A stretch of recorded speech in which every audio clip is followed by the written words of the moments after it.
Hi, welcome on the stream, and today at first I want to take care of the next door before I will go back to the previous one, because the previous one was a huge pain. So I already took off this one, the last one, and I also already took off a bit of paint, not the entire paint from here. But it's at least some start. Let's take this and this.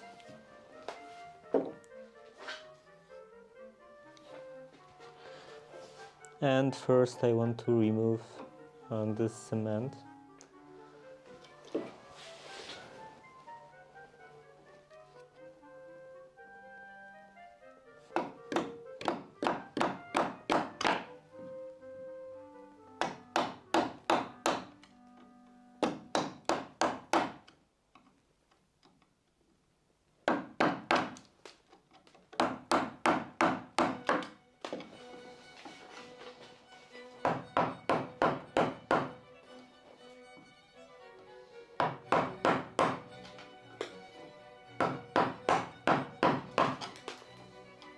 seems that in here it's quite a thick layer.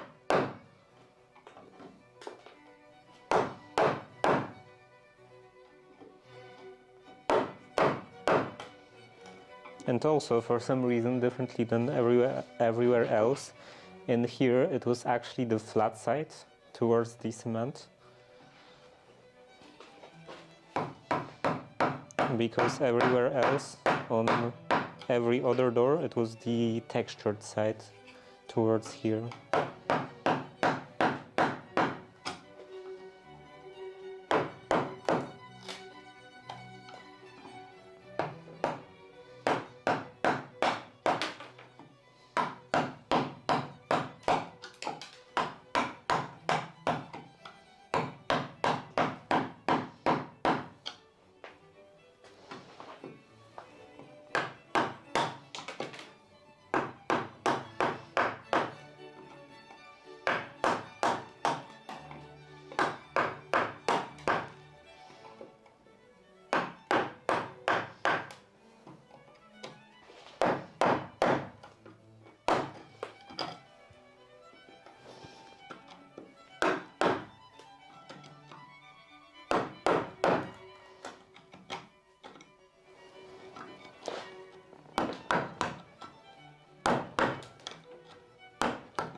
Oh, is it cracking?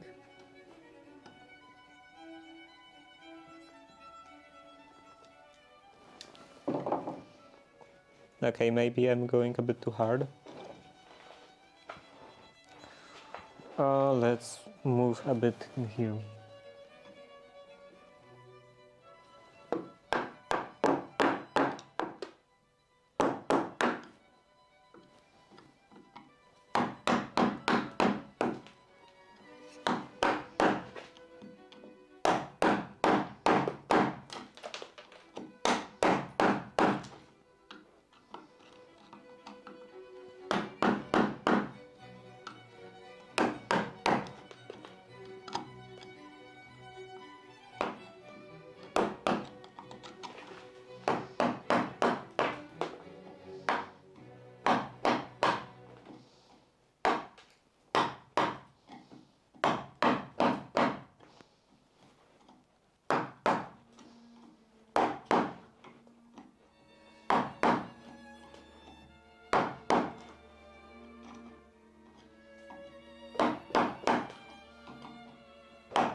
How it said? Sure, be on early? I'm not early. Definitely not early. In fact, I'm over an hour late. I started 11 minutes ago. I guess because I'm always so late. It's before 9. You're early. I guess because I'm always so late. Then like my late time became my normal time. But no, I'm definitely not early. According to my schedule, I should have started hour and a half ago.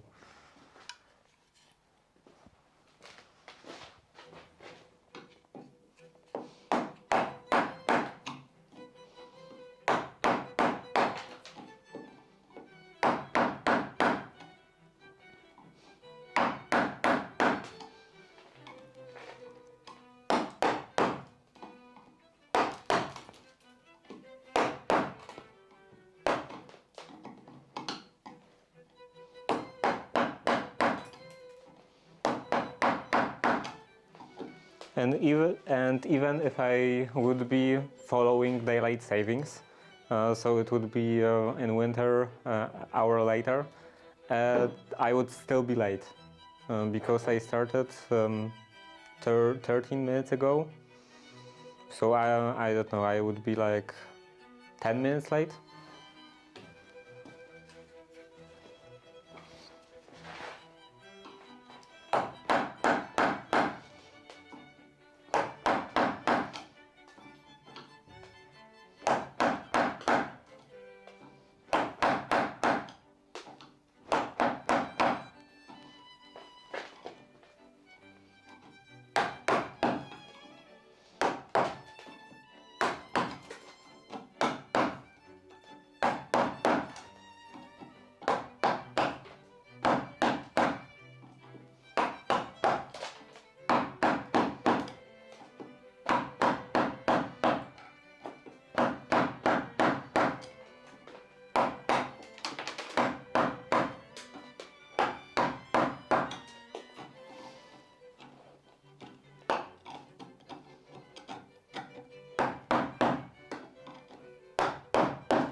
On this side it seems a bit thinner.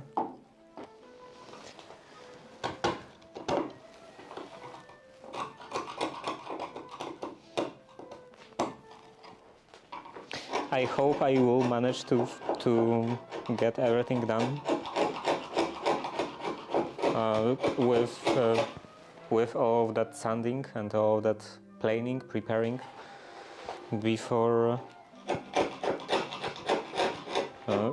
Wednesday, because on Wednesday I would like to start painting everything, and I would like to finish on Wednesday.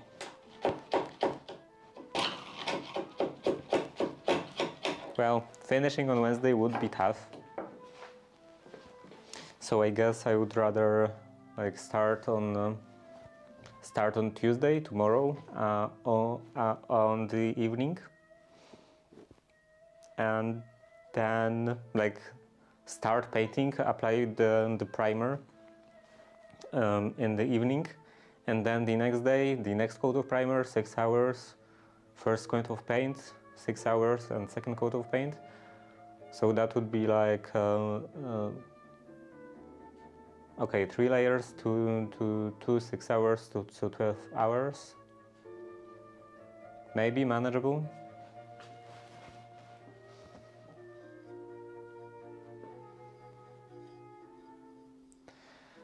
Like somebody's gonna have long streams to be done on time.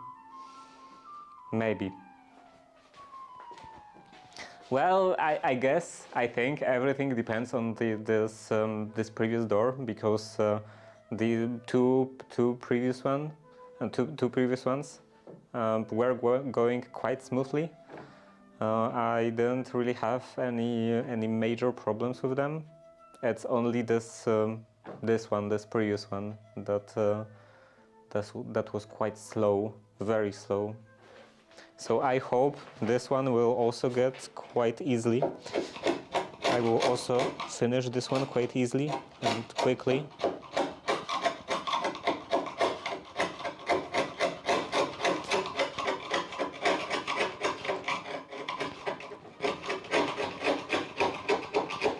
And then continue the previous one.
From the experience of stripping paints, I think that this door should go roughly as quickly as the first one that I did or the first one of this set that I was doing on Thursday.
Your package is in New York City. It's seeing the country apparently. Yeah, usually it just works like that. It's you know, with all of the different distribution centers. Sometimes, sometimes I follow the package that goes within Poland, and I would like let's say some package comes from a city that's I don't know, like 100 kilometers from me. Like let's say this city is in here, my city is in here, and the package goes like that. Just because this is in here, there is some kind of major distribution center, and everything goes in there, regardless of what would be the shortest route.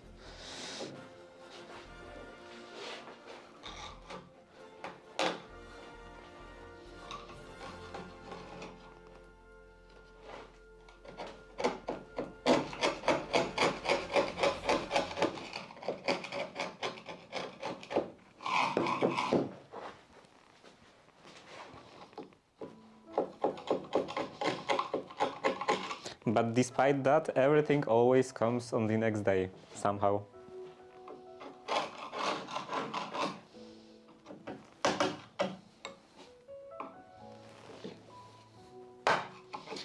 Or maybe even not despite that, but because of that.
I think I'm slowly getting ready for finally buying a power bank for my microphone.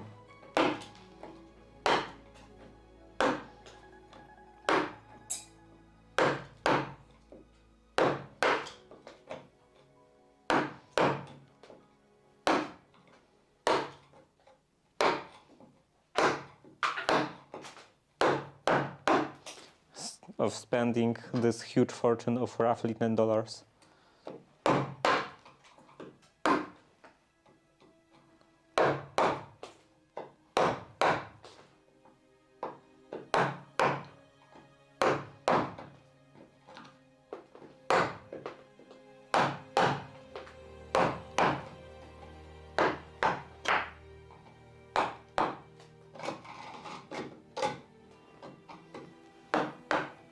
Maybe few more weeks.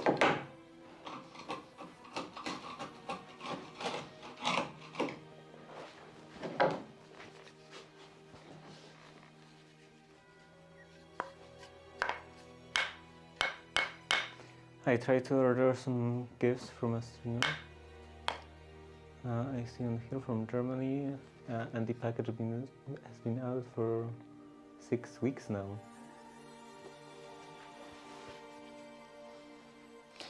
Six weeks is a long time.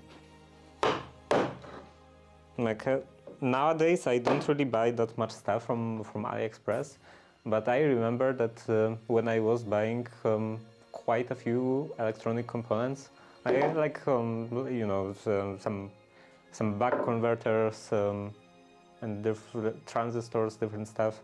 Now I have like backlog of most of the stuff I need on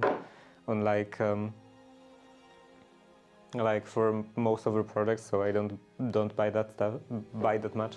But anyway, I remember that often it would actually take less time than 6 weeks to get order from China, free shipping from China.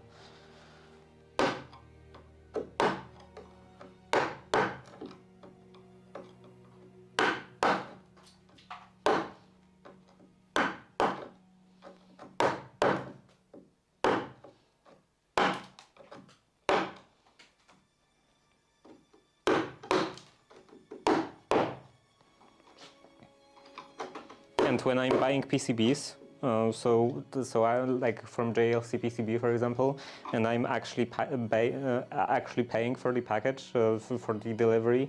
It's I think like a week maybe. Usually,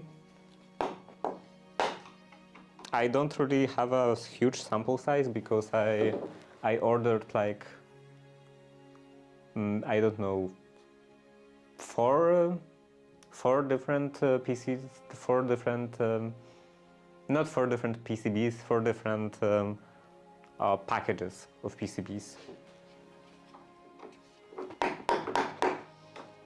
So yeah, maybe I was just lucky.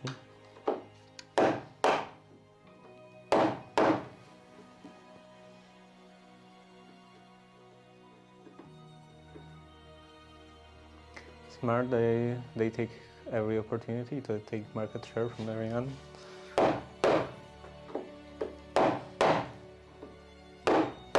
Yeah.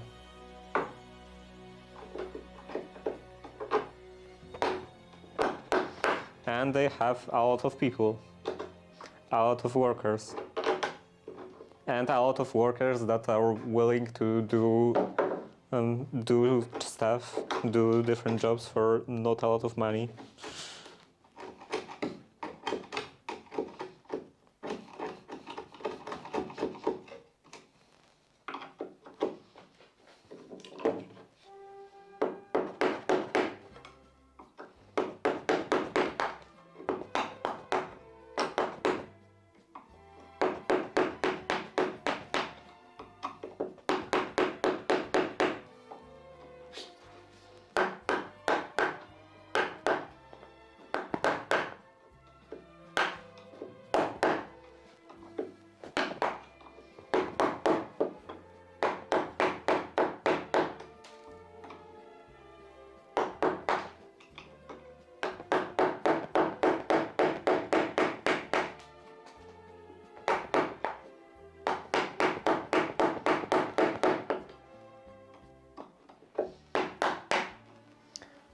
And sometimes they do actually have higher quality. Like I think in the case of PCBs, I think local alternatives for making producing manufacturing like custom PCBs. If I wanted to order it from here, from Poland, it would be both more expensive and lower quality.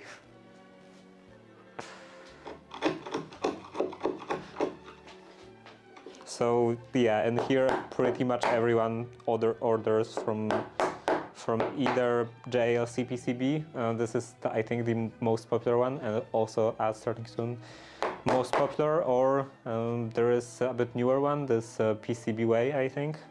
I don't think I know anyone that ordered from them, but they are marketing quite a lot. Maybe they are good. I don't know.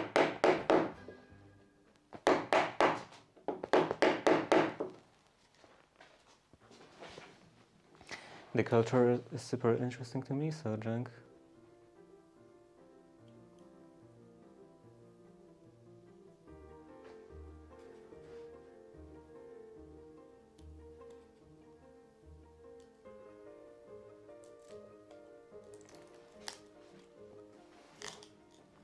So junk to the US. Often, okay, I will wait.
Okay, the ads should be over. So the culture is interesting because they sell junk to US, but they only want named brand items. Yeah, I don't think it's a matter of culture. It's more like just economics. The client, either end consumer or some kind of company that like makes orders for producing stuff in China. The client the client wants this item for that much money, so this is just the quality they get. And like most clients want very cheap. Most clients don't want to spend a lot of money for stuff. So that's why China China produces mostly cheap stuff, but they are capable of producing good quality stuff. There are quite a few brands from China operating entirely in China that are selling high quality items.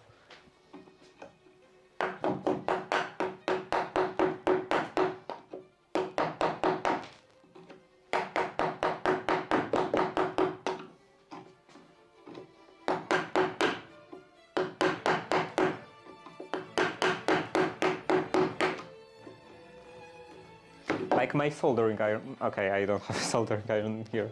It's in my house, but my soldering iron is TSY 100, and it is Chinese company, Miniware, I think, and it was for quite a while praised as like best soldering iron ever.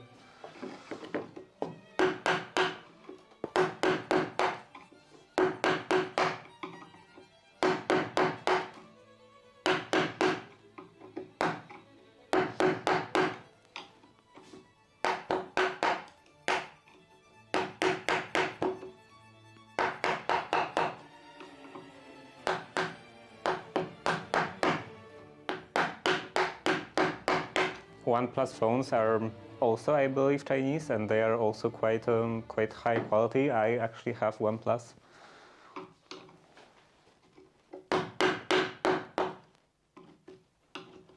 And they are like, at first there was, I think, only Xiaomi from those like better Chinese phone manufacturers, but nowadays there are quite a lot, I think.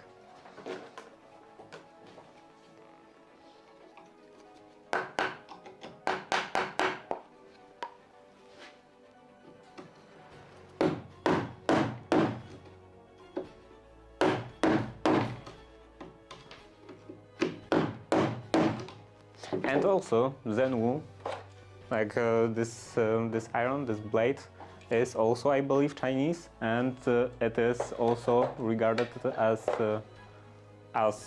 one, or if not the highest quality plain iron that you can buy.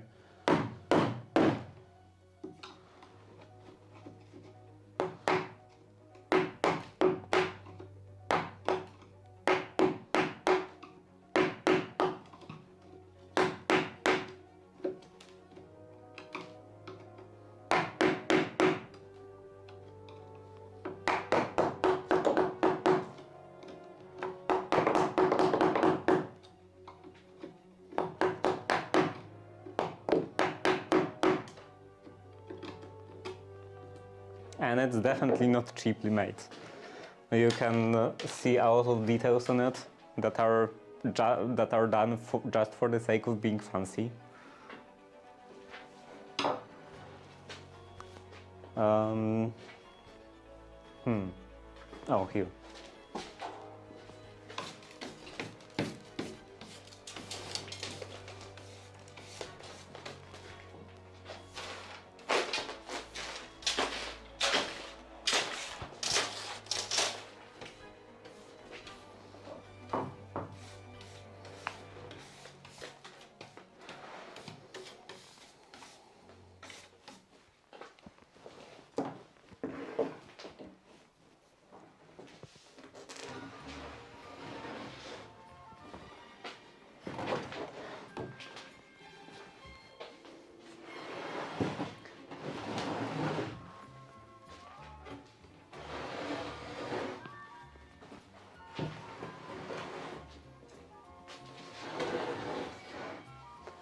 You would like this Yankee X guy. He's getting new eggs ready for a handle.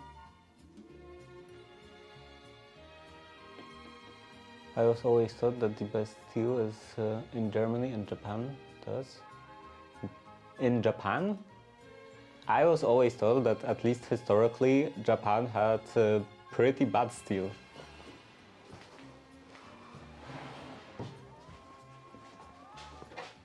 Like they were, they developed some like forging techniques specifically because their steel was garbage, and they needed to overcome that obstacle somehow.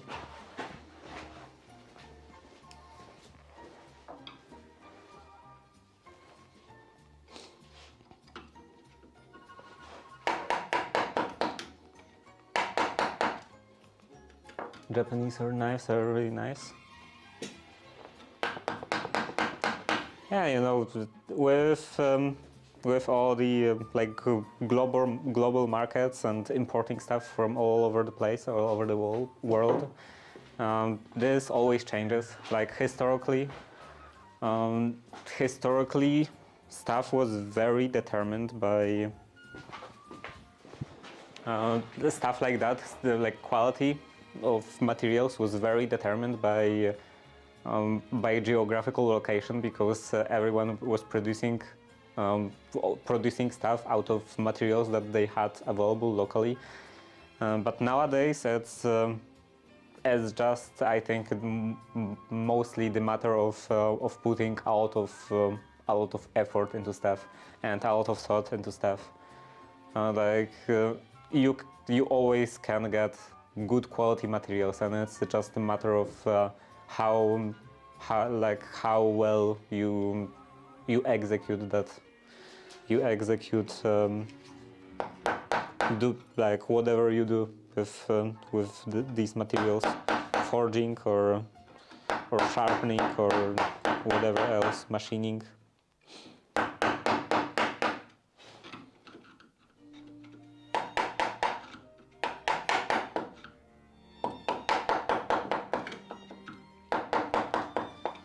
So yeah, it doesn't really matter. Nowadays, geographical location doesn't really matter for quality.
Actually, this reminds me of a meme.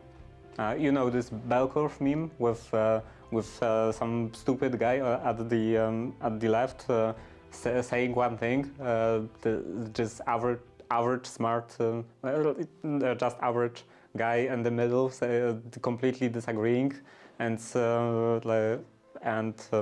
yeah, disagreeing, saying that it's completely not true and everything, and then on the right, smart guy sharing the view with the stupid guy, saying the same thing as stupid guy.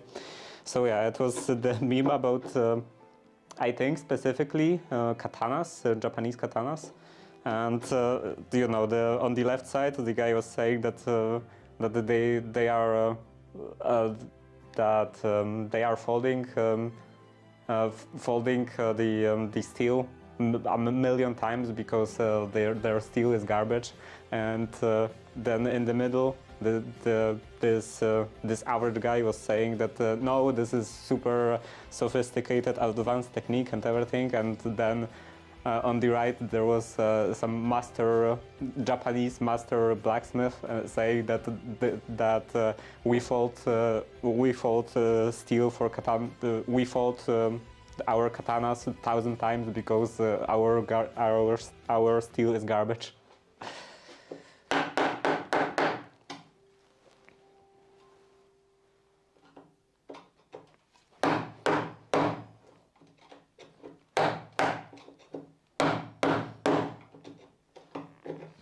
And sometimes I guess it is the case that if you are working with very bad quality materials, and you learn to be very good at working with those bad quality materials, then after a while, then not after a while, after you get hold of good quality materials, then you may exceed the normal level of what different craftsmen can do.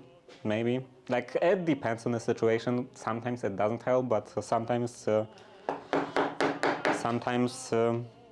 it can produce superior results. It's kind of the same as when you are very big, very fat, and you lose a lot of weight, and then you are super strong because your muscles are used to carrying so much weight, so much additional weight, and then they don't have to anymore. So everything feels super light. You are super strong and everything.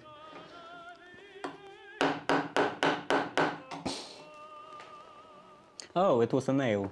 I was pounding into a nail.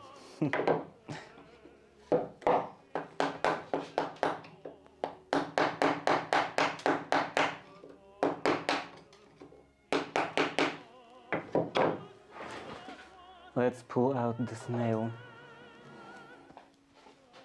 Or at least try to.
Oh, right. This is breaking.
Hello, Queen of Cats.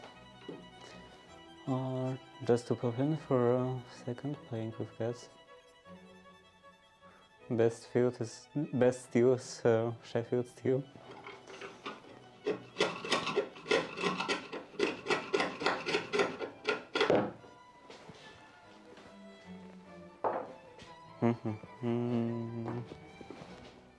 What? Oh, here.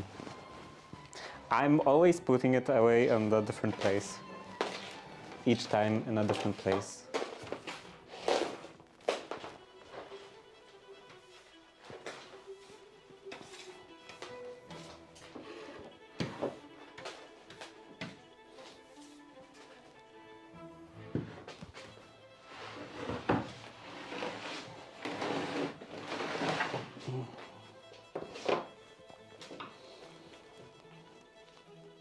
Okay, so because that is breaking, it will be a bit tough.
Okay, so this part would be done, I think, all around.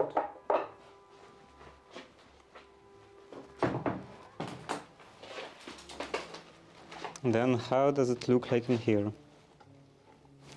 How broken it is? I think it's manageable.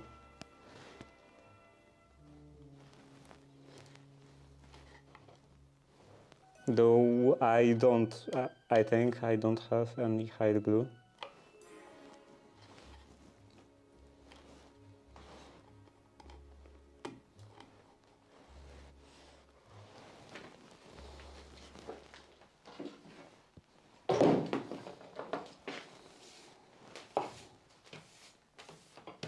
Or just any glue in general.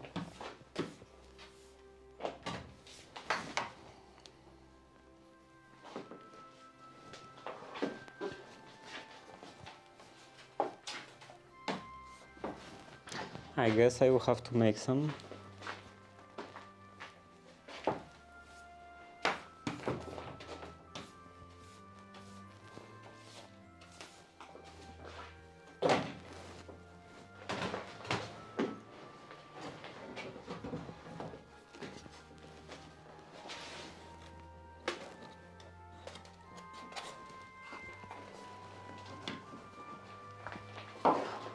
I lived in Sheffield for a while.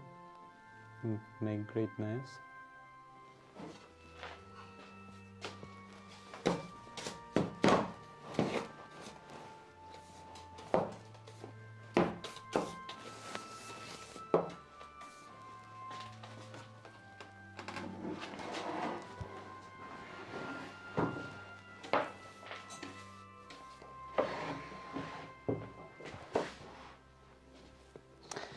Okay, now I can finish cleaning that up and clean all the bevels. Now I will probably have to sharpen the card scrapers, because I expect that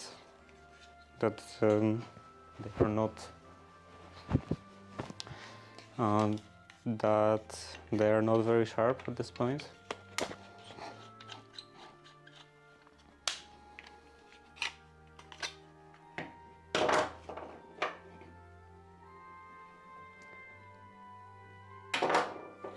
Also famous for Sean Bean, Human League, Thompson Twins, and the Full Monty.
I think it is a quite high possibility that some of this stuff is made from Sheffield steel. Like, do they say that in here? This is marbles, I think. And yeah, there is something in here, but it's covered by this wedge, and I don't feel like taking it out now.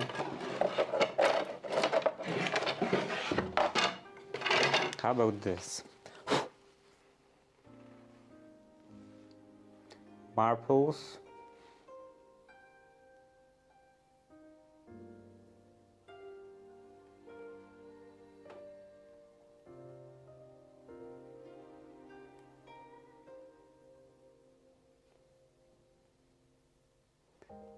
Marbles and Sons.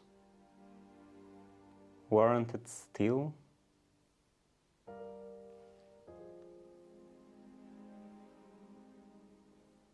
Something, something. And in the middle there is Hibernia.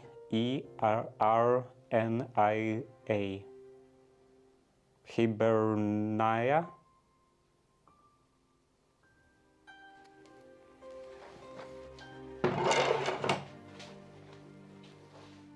I'm pretty sure I saw that name Sheffield somewhere on something.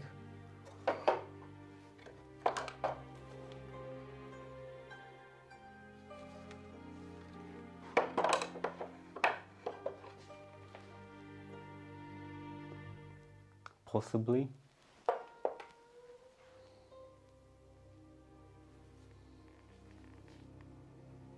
This is German.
Pretty much any tool made in England will have Sheffield steel.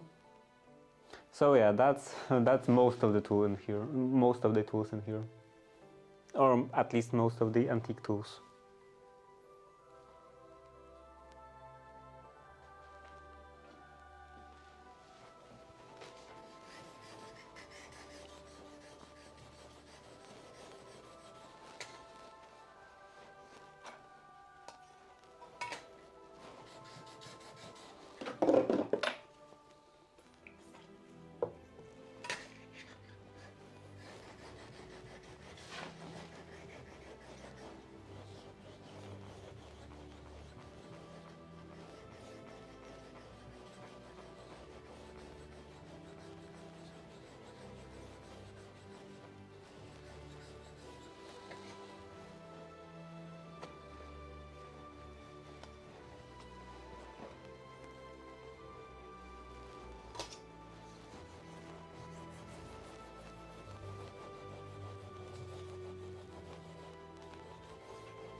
Okay, the range of that is really bad.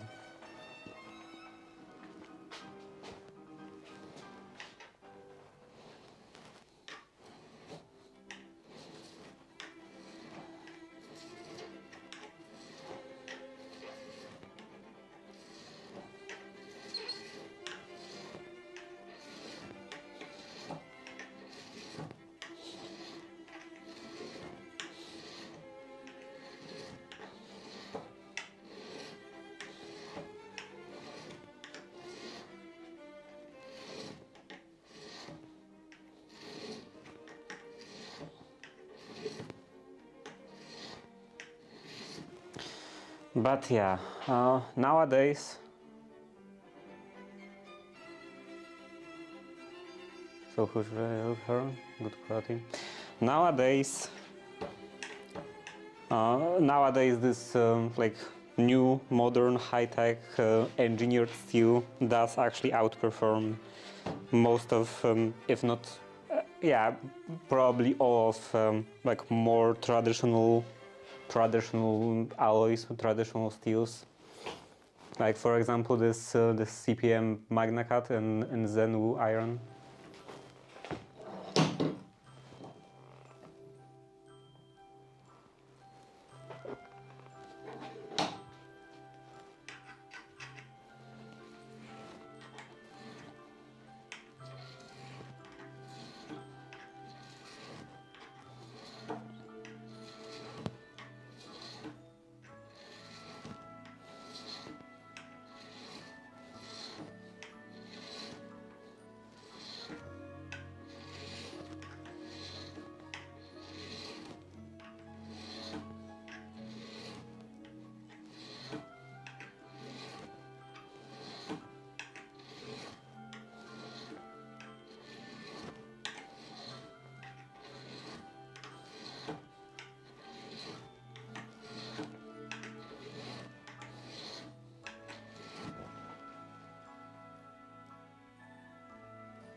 And this fancy carbide card scraper burnisher definitely outperforms the normal steel burnisher like this one. I can't believe that this got so scuffed so quickly. And it is German, so I don't think like German steel is okay. I don't know. Maybe it is actually fairly high quality, but it's just like this material for this purpose is just inherently not very good.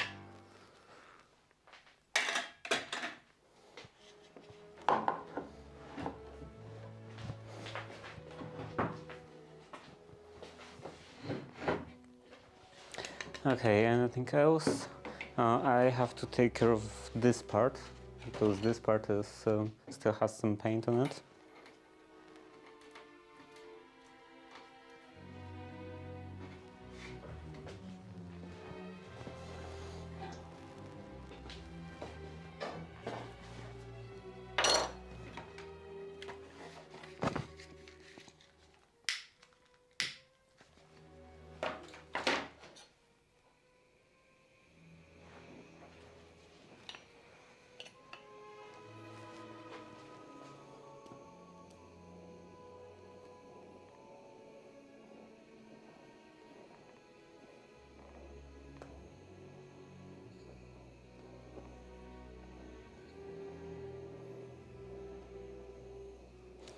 And also, what kind of knives are we even looking at? Are we even talking about? Like cooking knives, stabbing knives?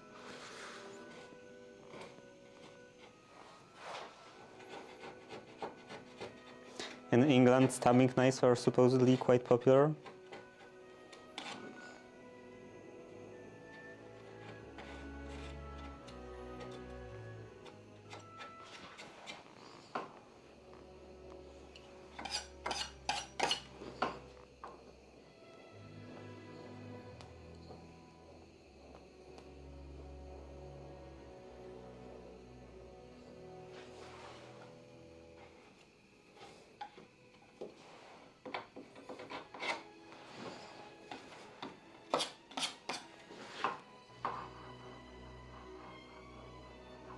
It reminds me of this meme with about stabbing license.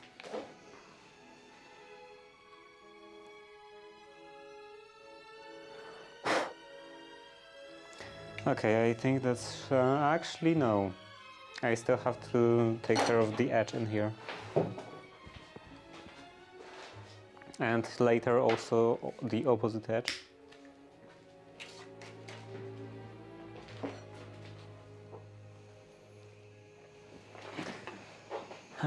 Looking for axe head. Knives are great.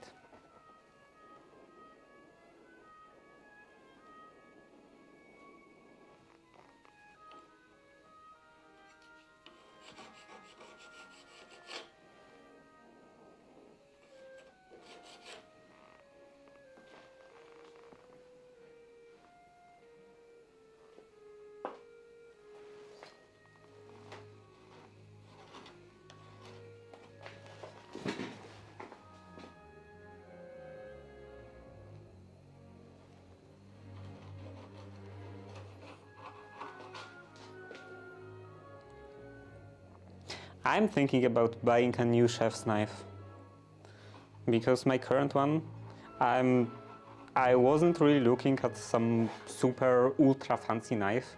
So I didn't want to spend a lot of money, so I was just looking through some like recognizable brands and getting whatever was fairly affordable, like and fairly good looking, like nice looking. And yeah, I don't think I think my current knife is too long. I don't think it's too big. Like it is too big. It's I don't think it's too heavy. I don't think weight is the issue. I think the only issue is the length, because I often feel like using a sword for cutting stuff. Like I think it could be like, I don't know, 5 centimeters shorter. It's really unusually long knife.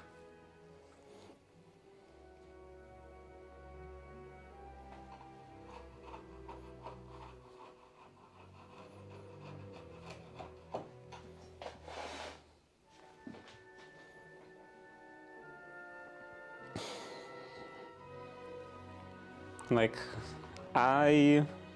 it's not impossible to use. I do manage to actually use it, and I guess I even learned to do it fairly well, I think. But still, I think that that shorter knife would be more comfortable.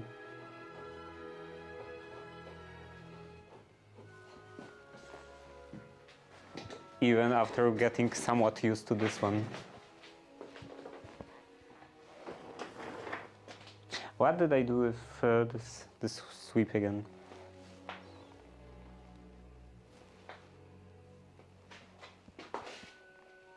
How am I always losing it? Every 5 seconds.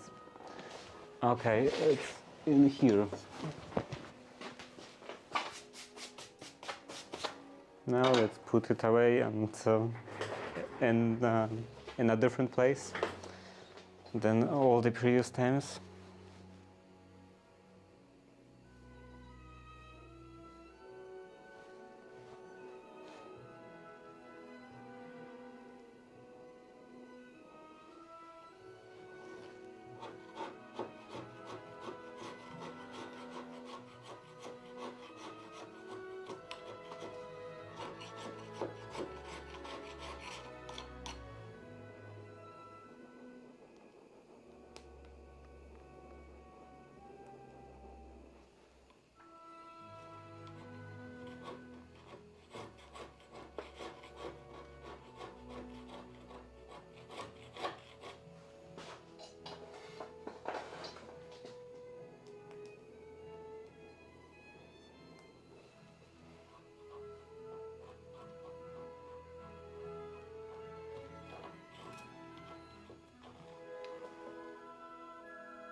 Okay, that should be everything.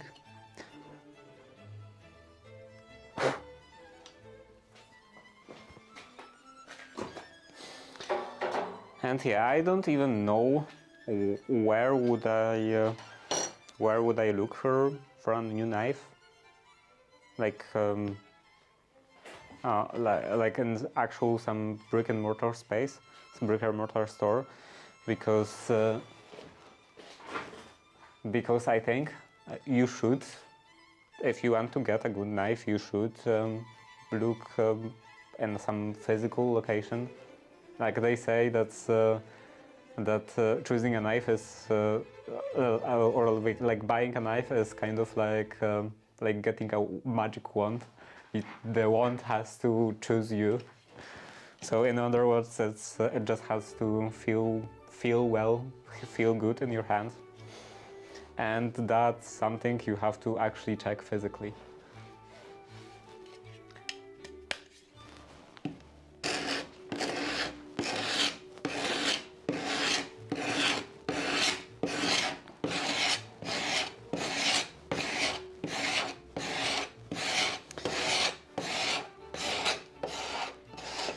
So yeah, I don't know where would be a place I could buy one.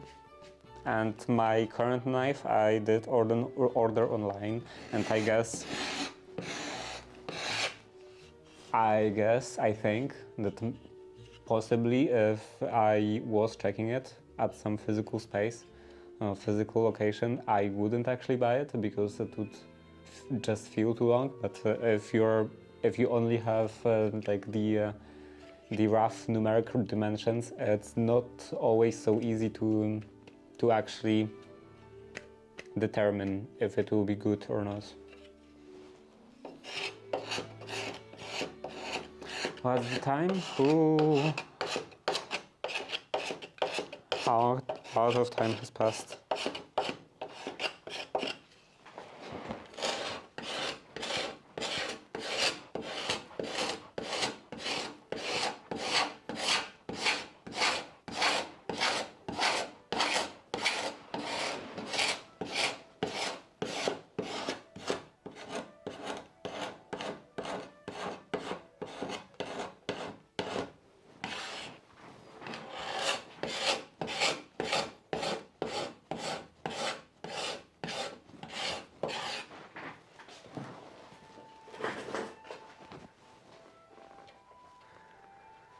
Not for a 24-hour stream. I don't want to do 24-hour stream, especially not in winter. Like the heating in here is not that good. Where is my phone? Like during the night, the temperature in here drops to. Oh right. Again. Let's see, temperature. Okay, not drops to, drops by, I guess 4 degrees, roughly 4 degrees. That was the previous day.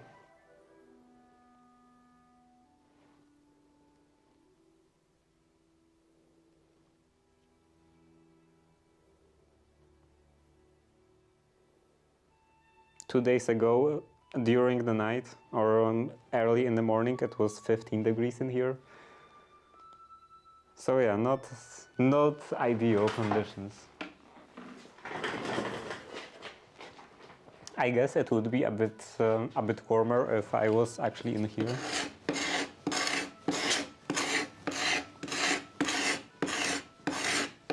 And I could always get the AC going a bit harder. What it is now, 23, I think. It's hard to actually determine that well because the thermometer is over here, and depending on the time, the warm air can be blowing roughly in the direction of thermometer. So it doesn't, like I would say the temperature in here is not very uniform.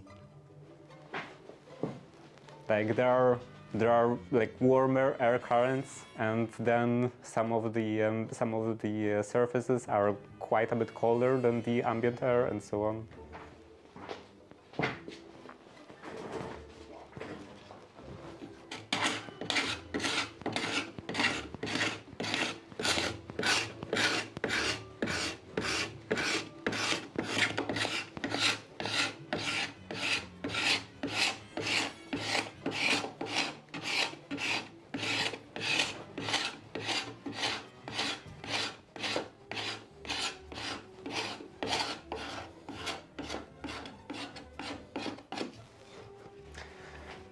-6, like outside. Yeah, I was going to ask if it was in the room you're in. That wouldn't be very good.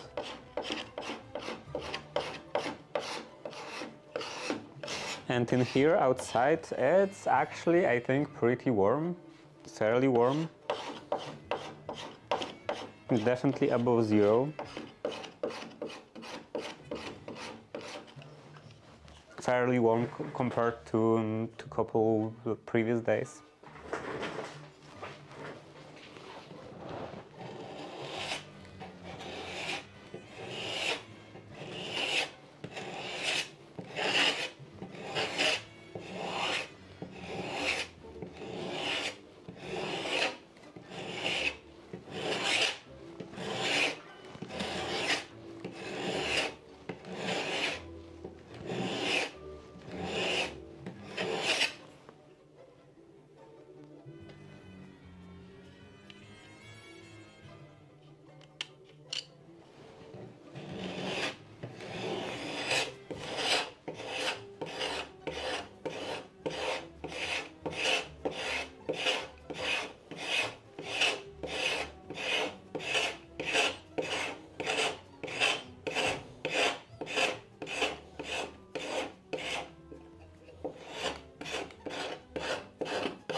Today before the stream, ads in progress.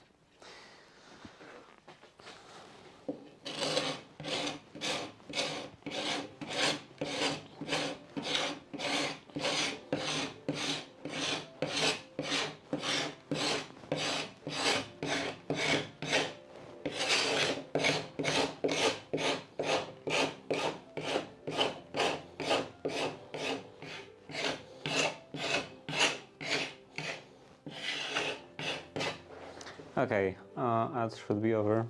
So I was saying that today before the stream I was thinking about names, and specifically traditional native Slavic names, and they are some exceptions, but typically they are composed of two parts. Like I guess you can say that they are composed of like standard prefix and standard suffix, even though they don't really have any kind of middle part. But yeah, they are composed of two parts, and they typically mean stuff like one who praises peace or something like that. And I was thinking a bit about specific examples, and then I thought about two names like Sławomir and Mirosław. They are both fairly popular names, popular Polish names, and I never noticed that they are composed of the same parts, just in the reverse order. Mirosław, Sławomir. If I'm gonna have two sons one day, I'm gonna name them Sławomir and Mirosław, just for lols.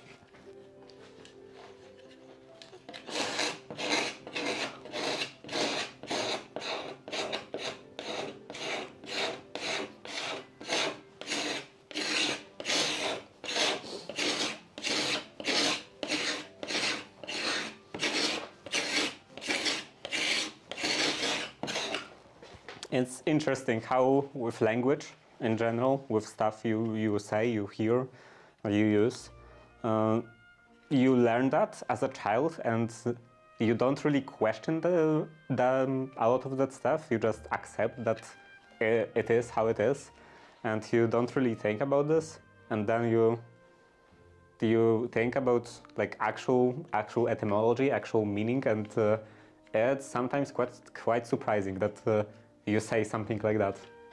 You didn't realize that you're saying something that actually originally meant that.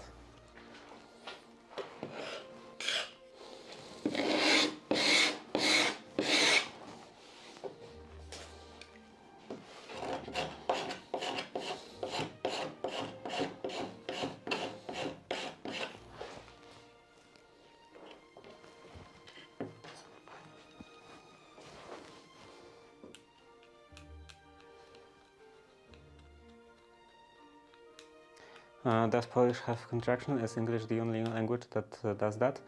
English is definitely not the only language that does that. French is another example, and in French they are actually mandatory, because in English you can say either it isn't or it is not, but in French if you have like que and il, you always have to contract that. You can't write or say uncontracted form. But does Polish have contractions? Not any that I can think of. We definitely don't use apostrophe for that, if we do have them, but I can't really think of any.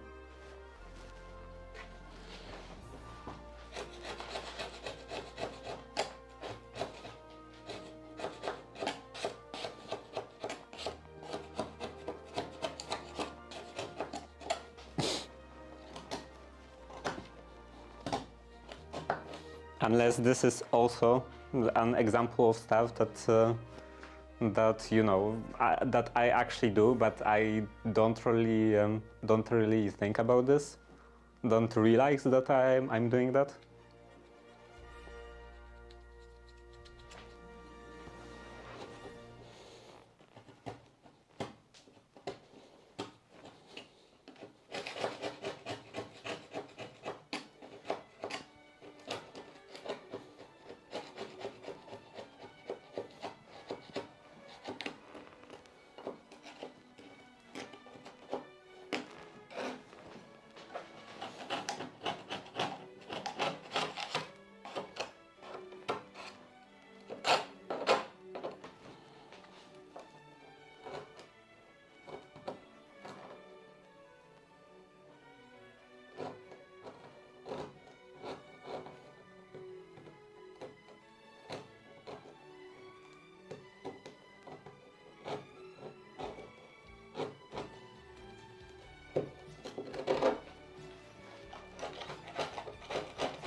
I guess in Polish the closest thing to contraction would be just getting rid of some words.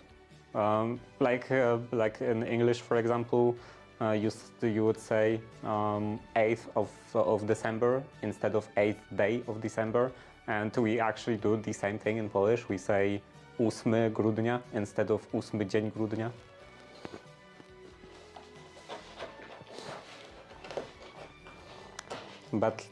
But like using a shorter form of still present word, I don't think we do that. Maybe. Probably.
Yeah, this is going just incomparably better to the previous one.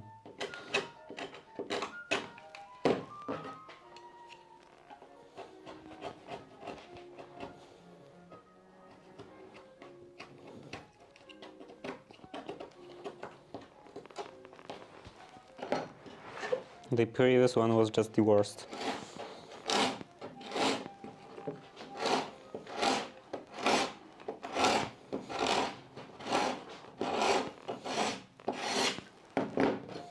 The worst door in the history of doors, as one person would say.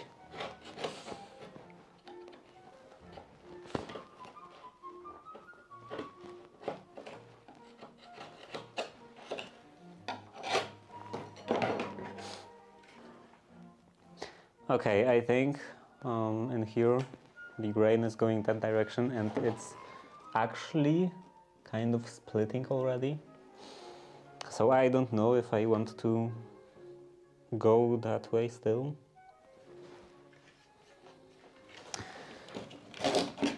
Maybe just at the end.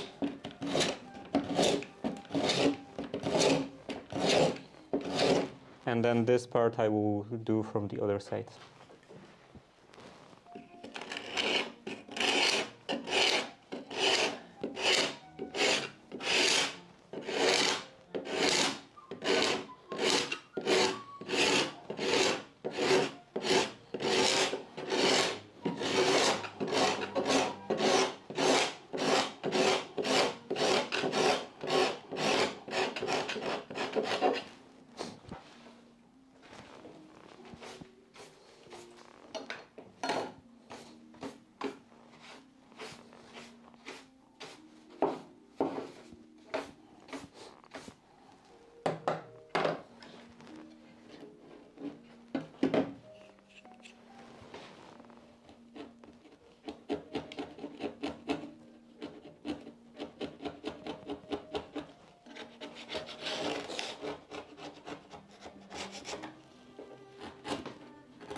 I think they shoved this this piece of MDF in here so hard that it actually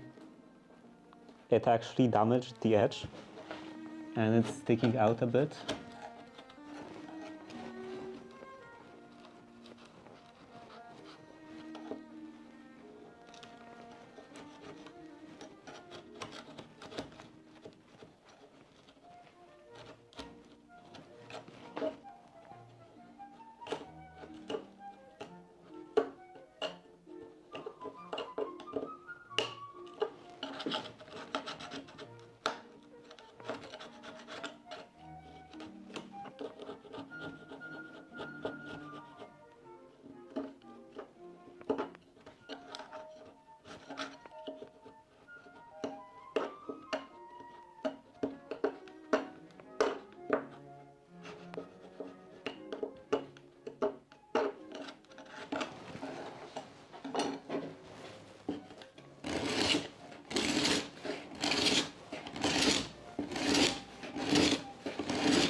I'm still curious about this.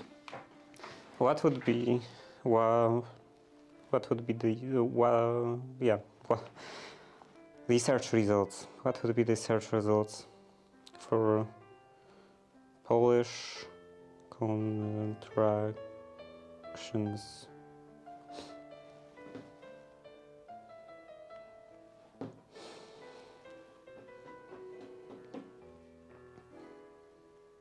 It's translating contraction to Polish. It's not exactly what I'm interested in. And maybe contractions in Polish also will give me just the translation.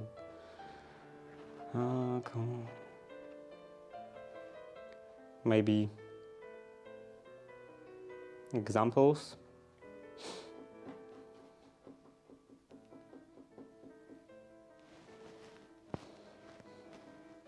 Okay, I guess.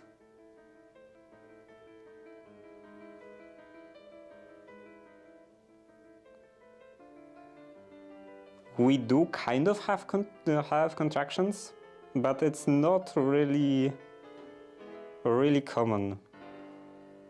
Like dlań, the contracted form of dlaniego, and normally you wouldn't hear anyone saying dlań or przezeń, przedeń.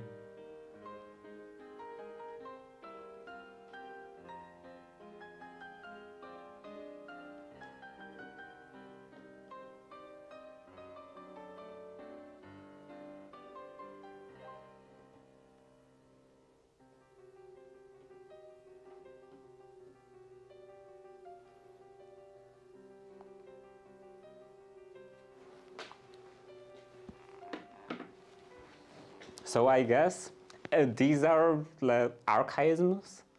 So I guess you could say that in the past we had contractions, and maybe they are actually possibly present in some dialects, especially in the south, I think.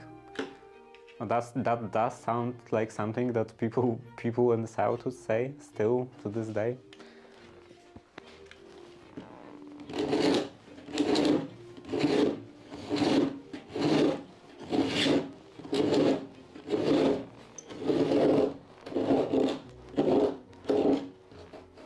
Though I'm not from the south, so maybe it just feels like that to me, and they wouldn't actually say something like that. I don't know.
And now in here, this inner edge.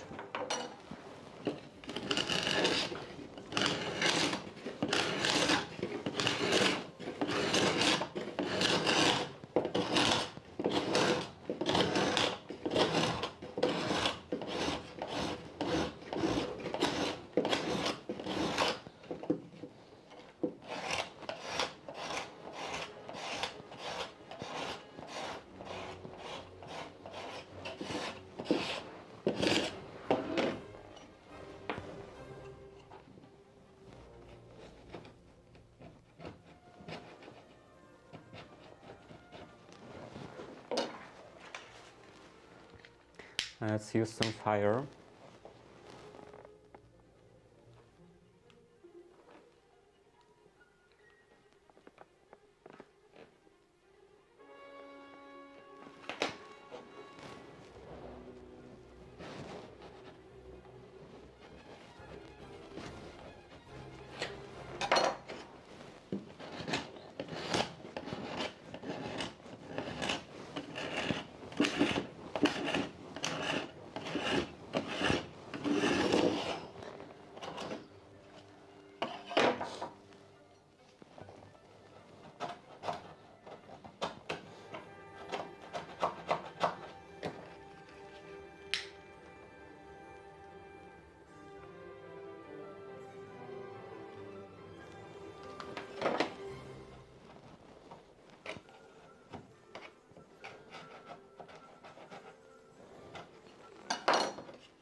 And now in here.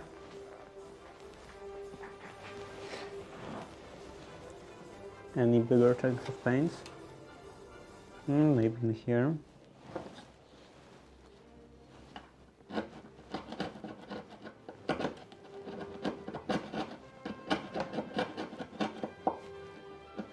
Mostly cones of cold.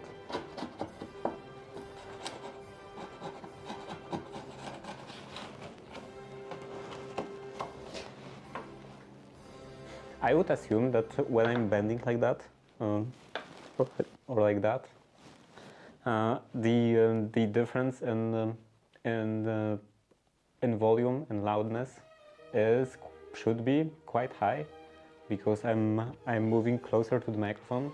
But when I'm bent like that, I can't really see the volume bar, so I don't know the exact difference.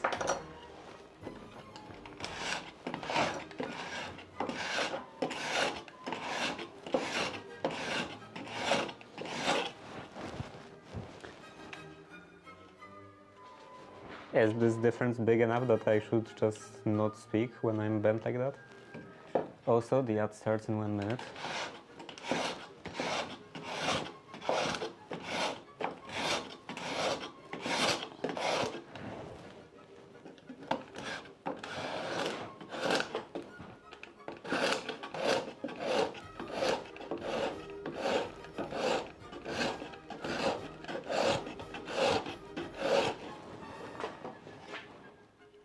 Surprisingly little difference. That's interesting.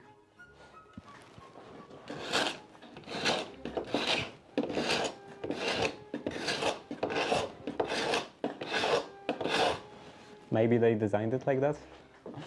They considered that possibility.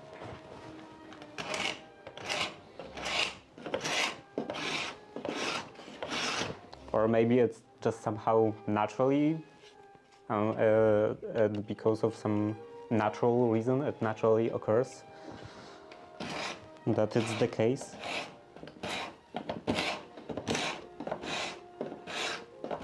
The problems get solved by itself.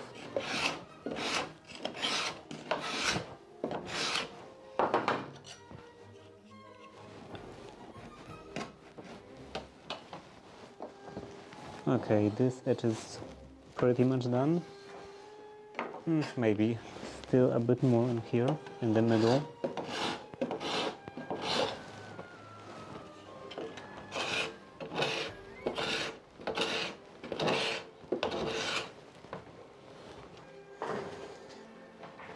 And now this edge, the one that is splitting quite badly.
And I messed up.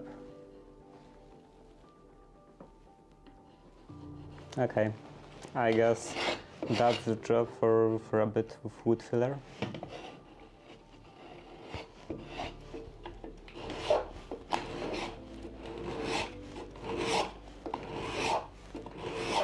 The card scraper slipped slightly.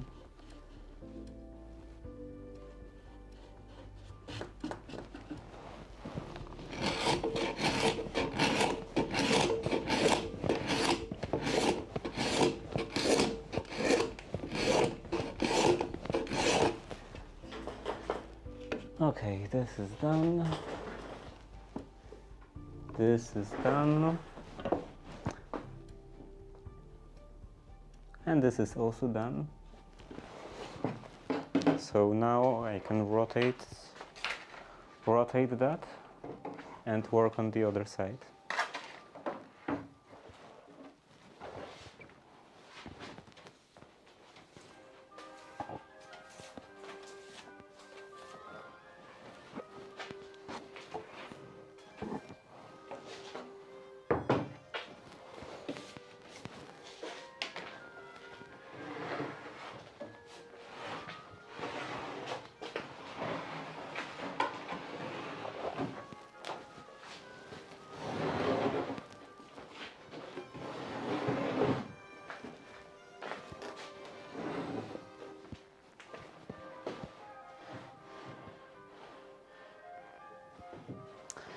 And on this side I can use some fire again, because the paint on this edge is still not removed.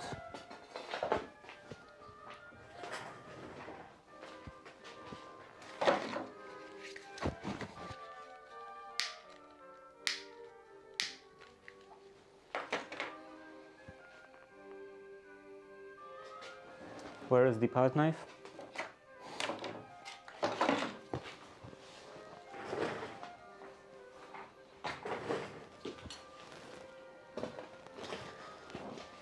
let's start from the end.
Looks like I have more viewers than yesterday, on average, throughout the stream.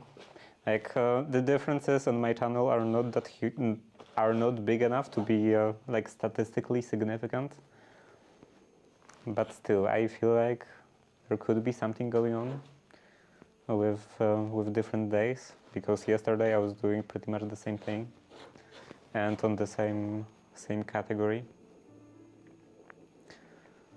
So I guess it would be because of different day.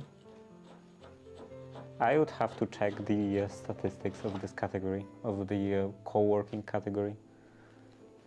If people are actually using it for co-working, so it would be viewed the most in like work days, not on weekends.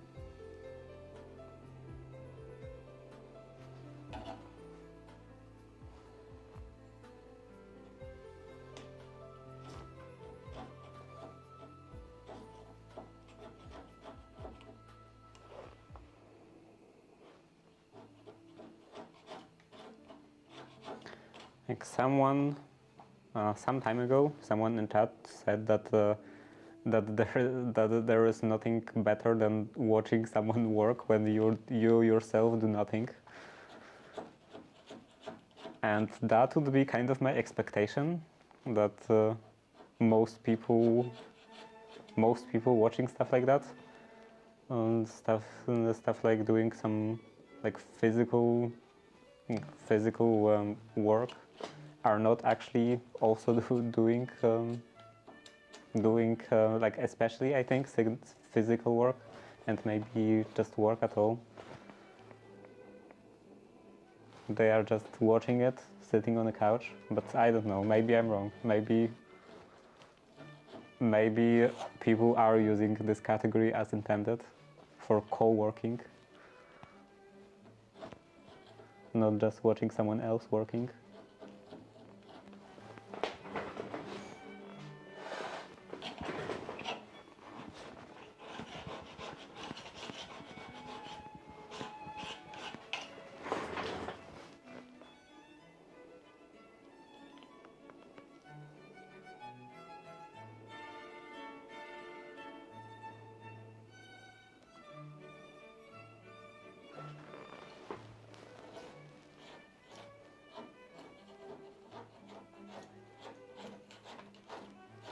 I would never be able to work watching someone on Twitch, watching some stream. I can't even work with, well, depends also on the type of work, but especially something mentally involving, something mentally demanding. I can't do that even with the music. I always get distracted by the music. Like some people, I always knew that some people just need music while studying, and I can't do any music while studying. I would be always concentrated on the music, on the lyrics. Or if the music doesn't have any lyrics, then just the music itself.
I wouldn't be able to do any studying with any music or just any kind of thinking in general.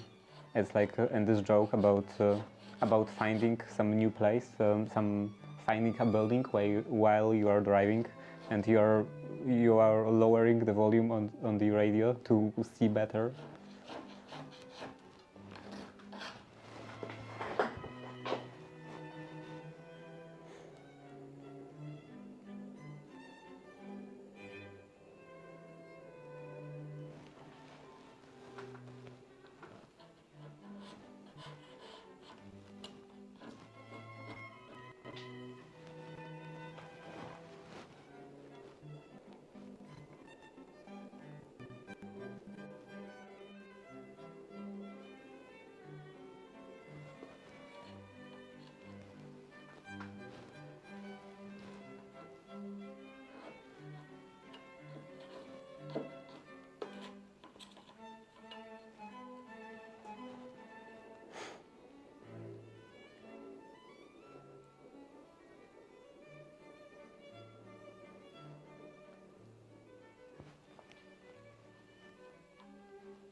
I hate when the grain changes direction and it's hard to not to dig into the wood.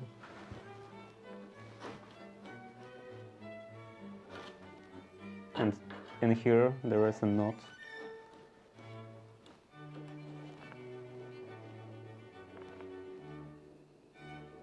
So this area is especially hard.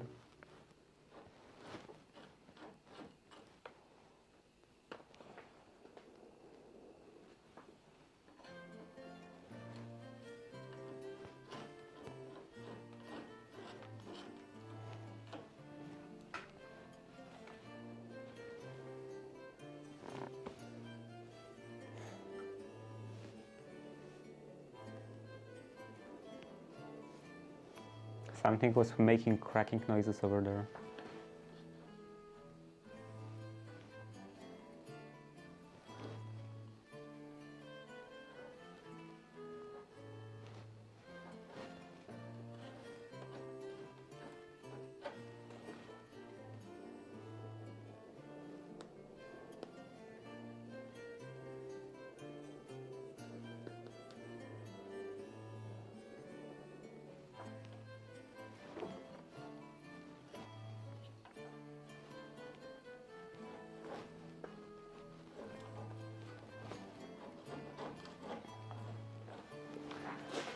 What did you use to fill the new lock area holes with? Like new lock area holes with? Like on the previous door, those holes and here? Nothing. I didn't do that yet.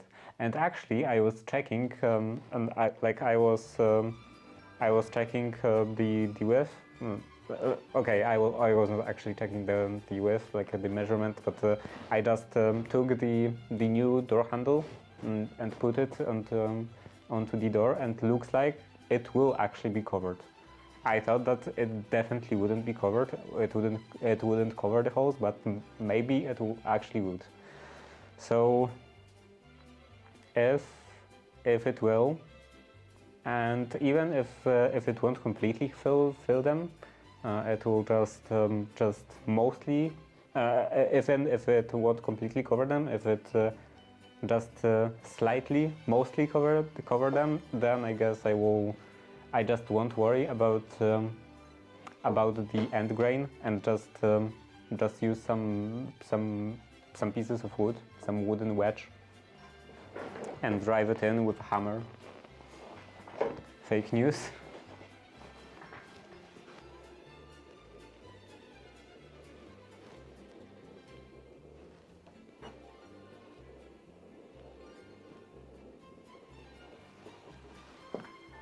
So yeah, just wooden wedge, and if there will be any gaps or anything, then I will just use some wood filler. And I should probably do this today, because they should be ready for tomorrow. For tomorrow evening.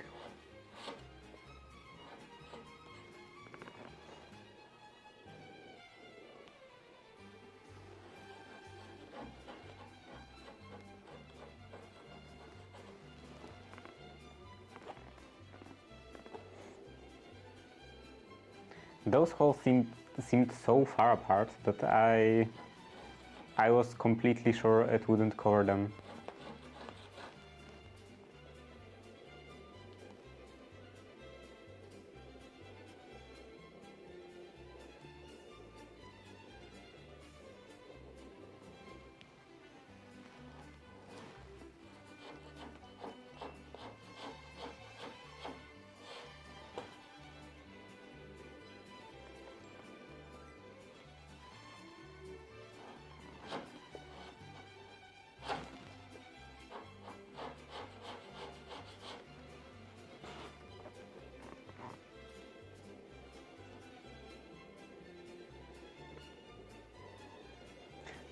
This song is so light. It's like the theme for I don't know, introducing some idyllic small town from 50s or something.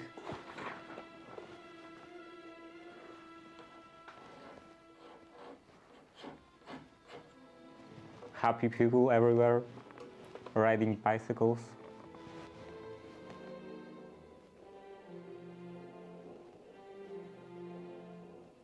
And everything so colorful.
Okay, that's done.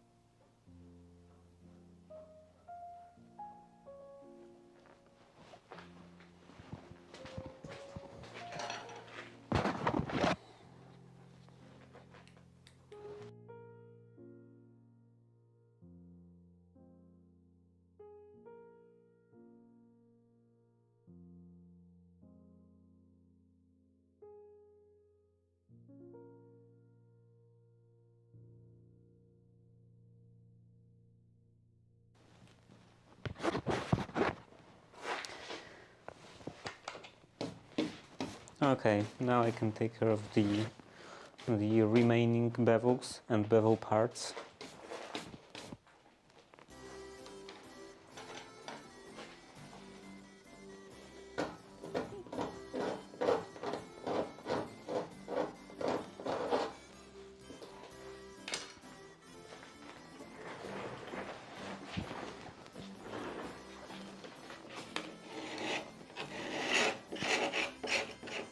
Is it the time to change the side? Probably. So I was saying that I'm getting ready for buying finally a power bank, and I'm also getting ready for finally buying a mixer. I was talking about buying a mixer for quite a while now, and now I actually started looking at the listings for it.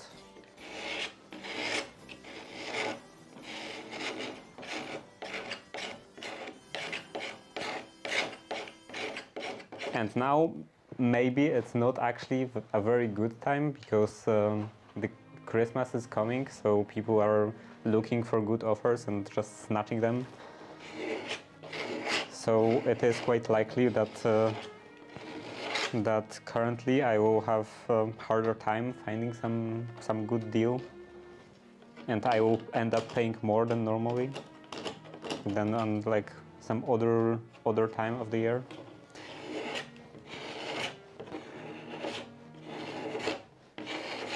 But I am looking for a mixer still, despite of that.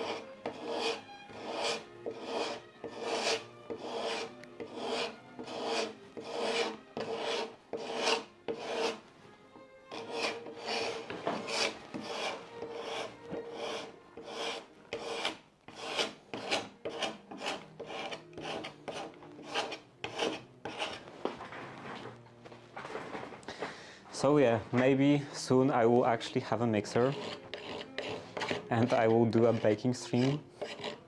Don't get your hopes too high though.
And now on the other side.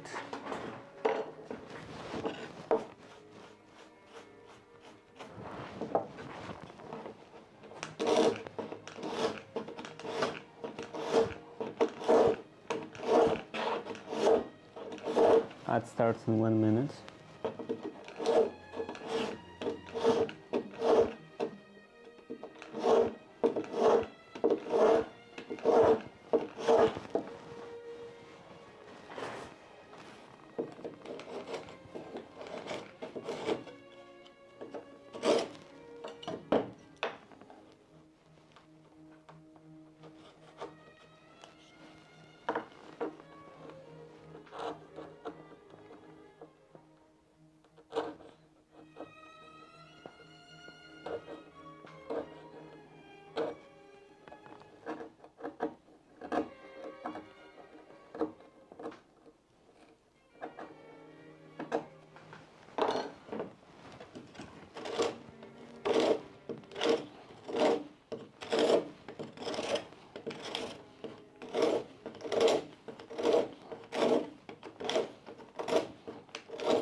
It's a good thing that I have a power supply that doesn't spin.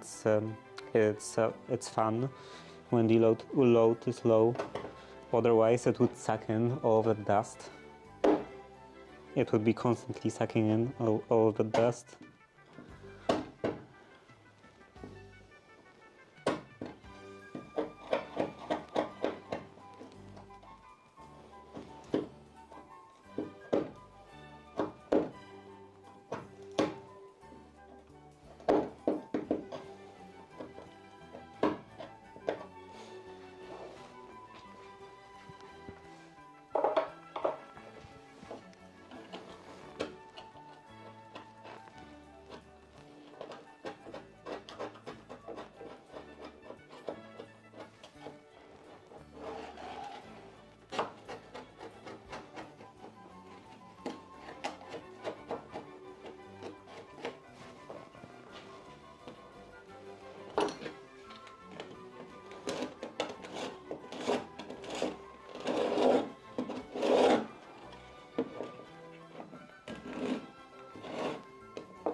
And I think that would be everything in here.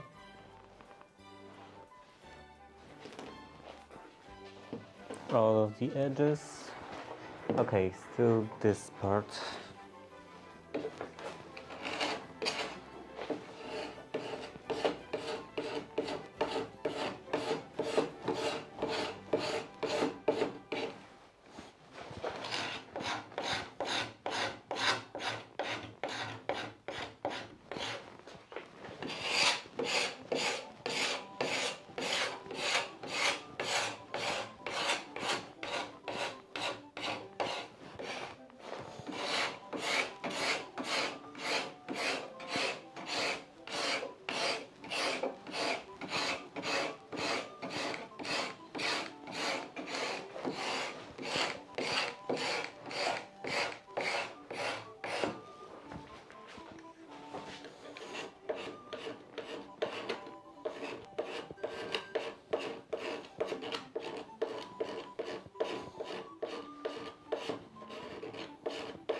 Now the corners.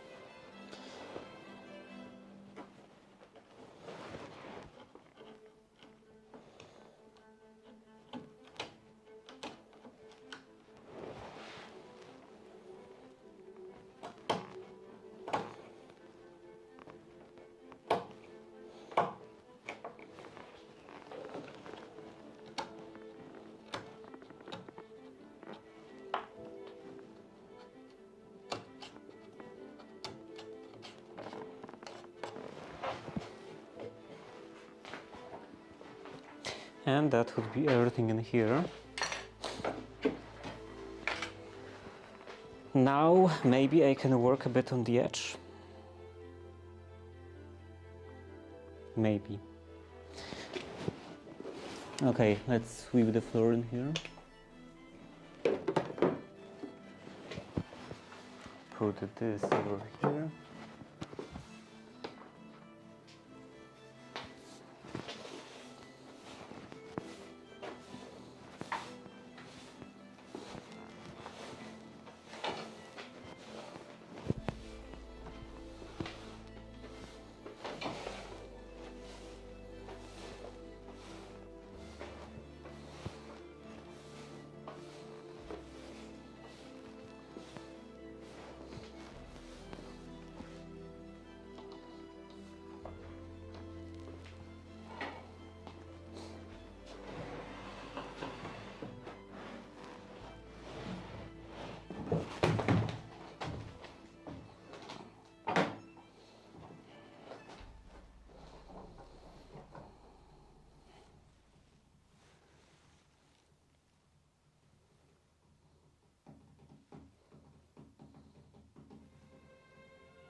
How do I deal with that?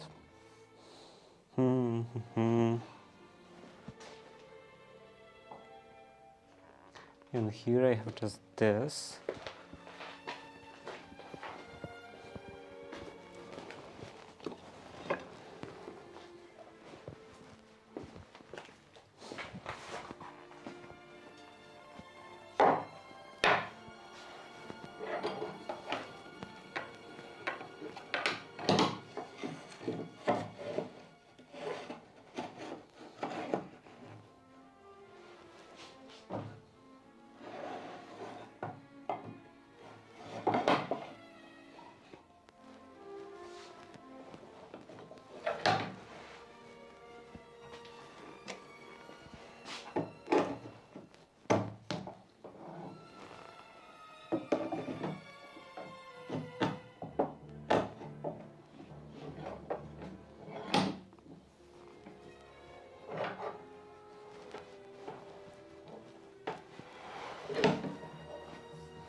Okay, that should be pretty secure.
So that one probably doesn't need any leveling. That one also doesn't stick out really. This is also fine. This sticks out a bit. Not that high. I think maybe the spline will be fine.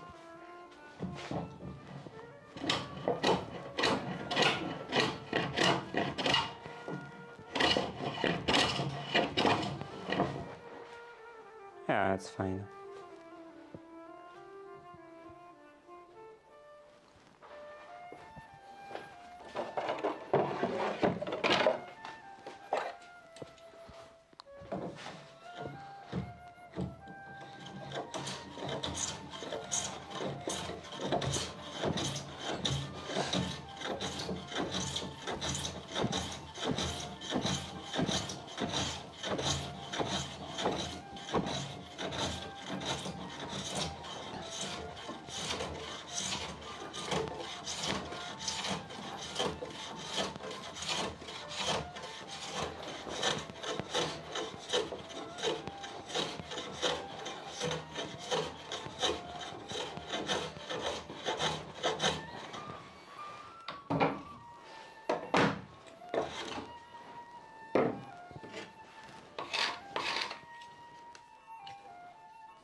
Okay, now it's getting too hot.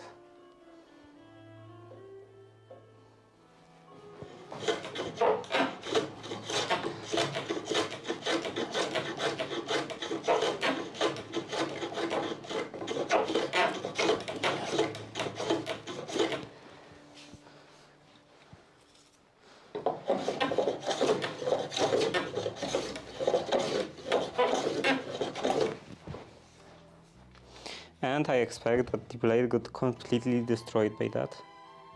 Actually, looks like it got completely clogged.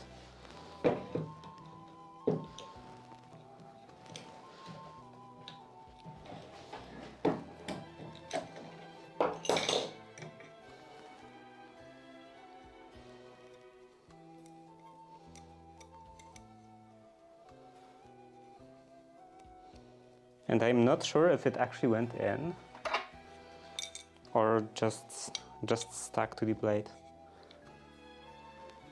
Hello, Atom.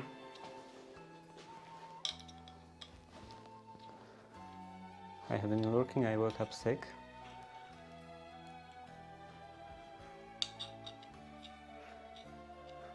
Twitch is professional. But that is the last one. Not the last one that I will be doing, because I haven't finished the previous one. But this is the last one I started.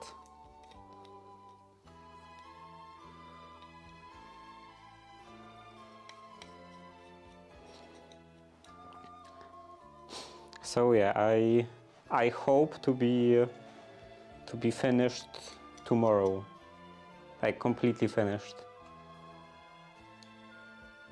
Not just this door restoring session finished, but actually for good.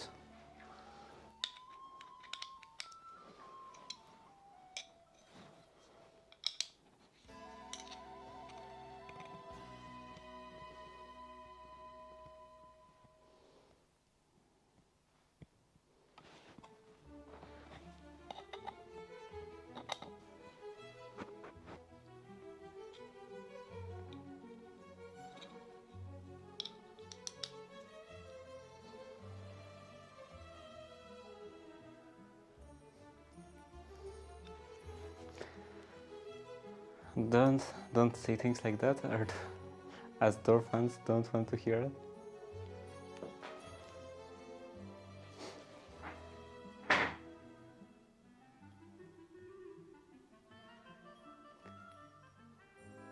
I can in here.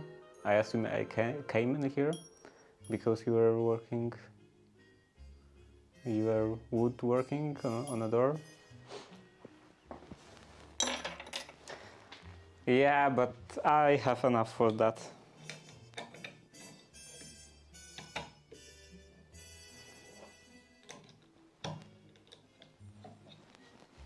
And I also have some other stuff to do, to take care of, like knitting socks.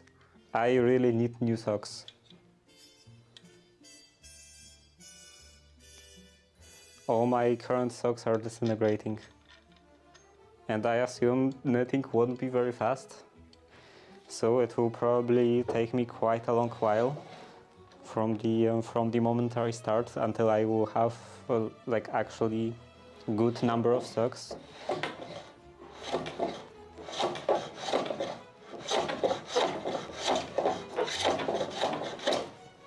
Or maybe even just the first pair.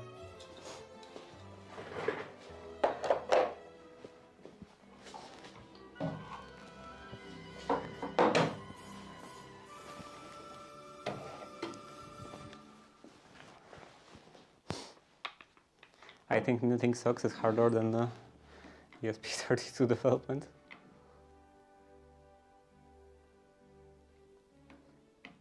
It's the hardest of knitting. Why?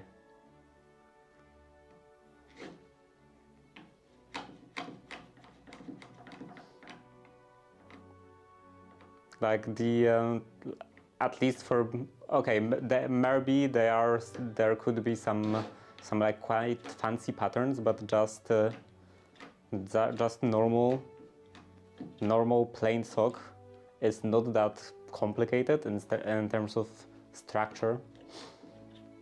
Like some fancy sweaters could have very elaborate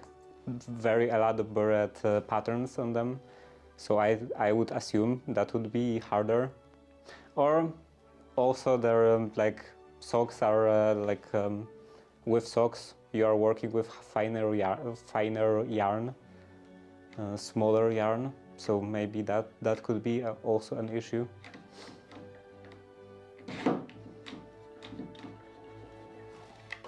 Okay, so now the second side.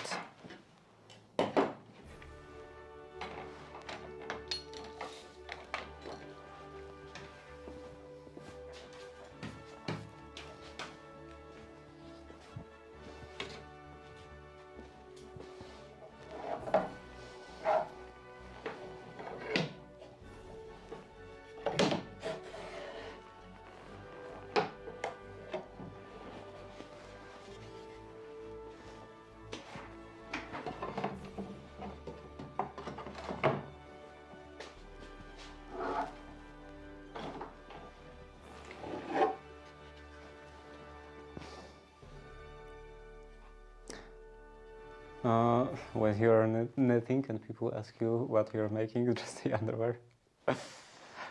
Yeah, I guess I will be making underwear.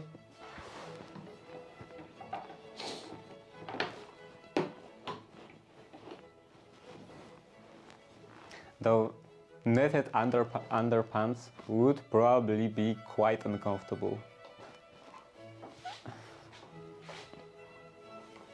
Not this side, this.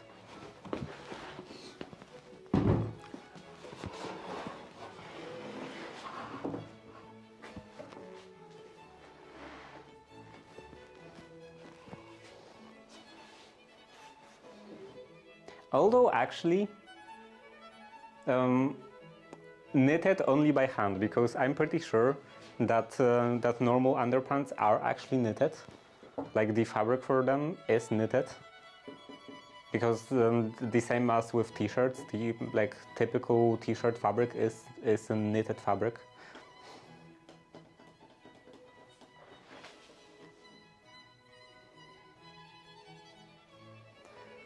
When I was lurking, you were scraping this. This, you mean like this side? I wasn't scraping this side. I was scraping the other side. This is the other side that I still have to do. Is this still sharp enough?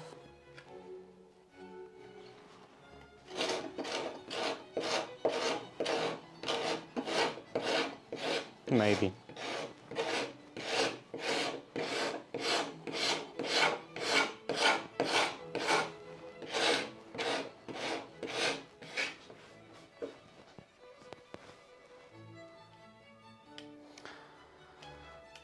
The surface of this door, that's what I've been doing practically the entire stream. Okay, at first I was also removing the old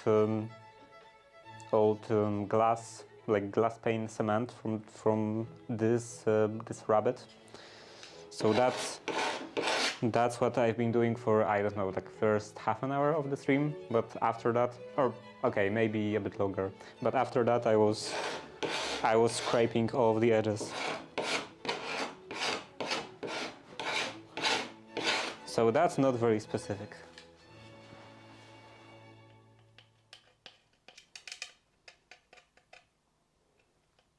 Kind of it.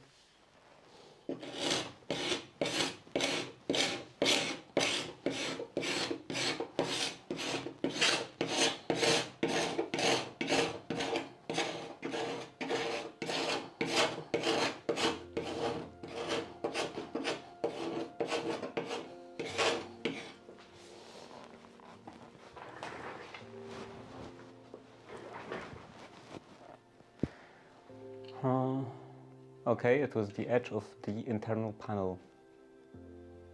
That's also not very specific. That's like of those panels, or like this edge, this rabbet in here. Because I'm cleaning today. I'm cleaning only the edges. Those like flat surfaces in here, though the surfaces of boards, rabbet or rabbit. It's not how you spell rabbit, but yeah, this in here I was removing the very hard, very brittle cement that was used for inserting the glass pane.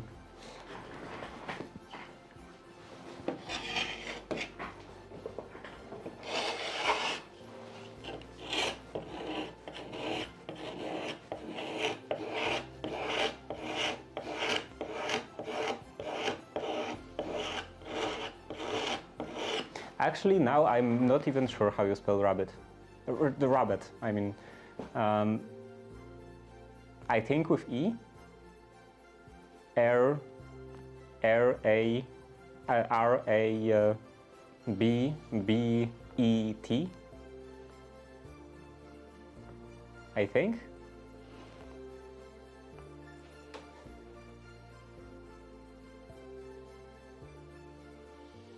So it would be the same as rabbit, but just with one different letter.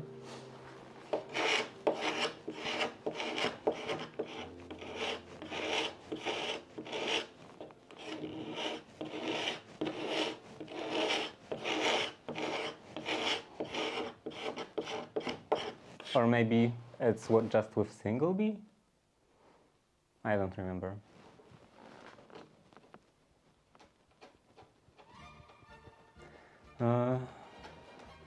You're passing the AD part of ADHD. What is actually ADHD? Something disorder, attention deficit hyperactive? Yeah.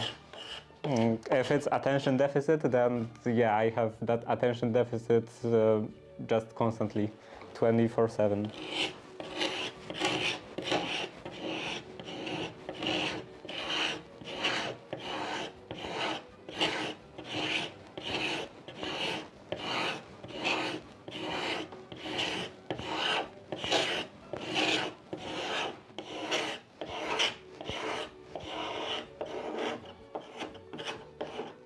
Actually, in the past, I was actually thinking about going to some specialist, attention deficit specialist, like psychiatrist or whatever. But then I thought like, whatever. I'm just living with that. My friend and I we have it and took for hours.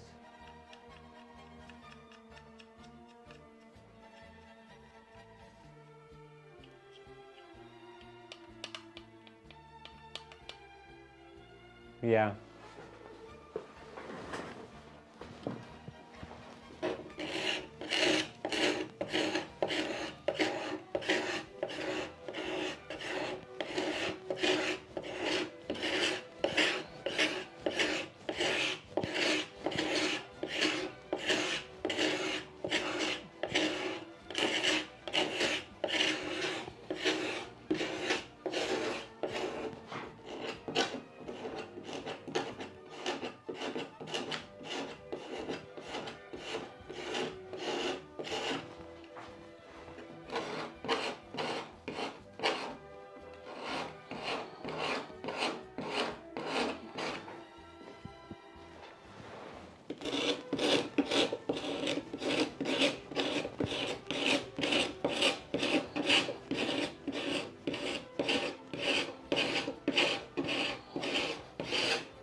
And the ads should be over.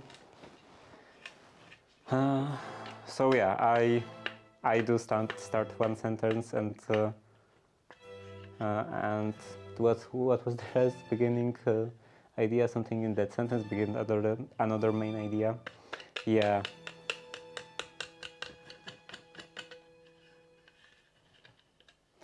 Did that and he turned me down. Turned me away. Like, you mean you went to a specialist? To a doctor? He told me, since I had already advanced in school, that it had no real benefit for me as an adult.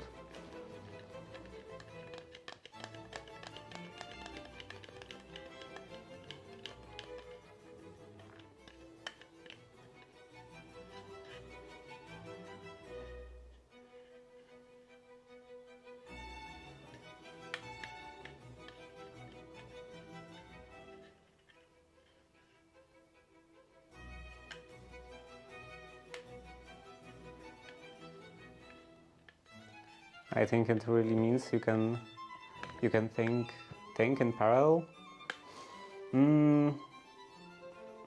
Not really.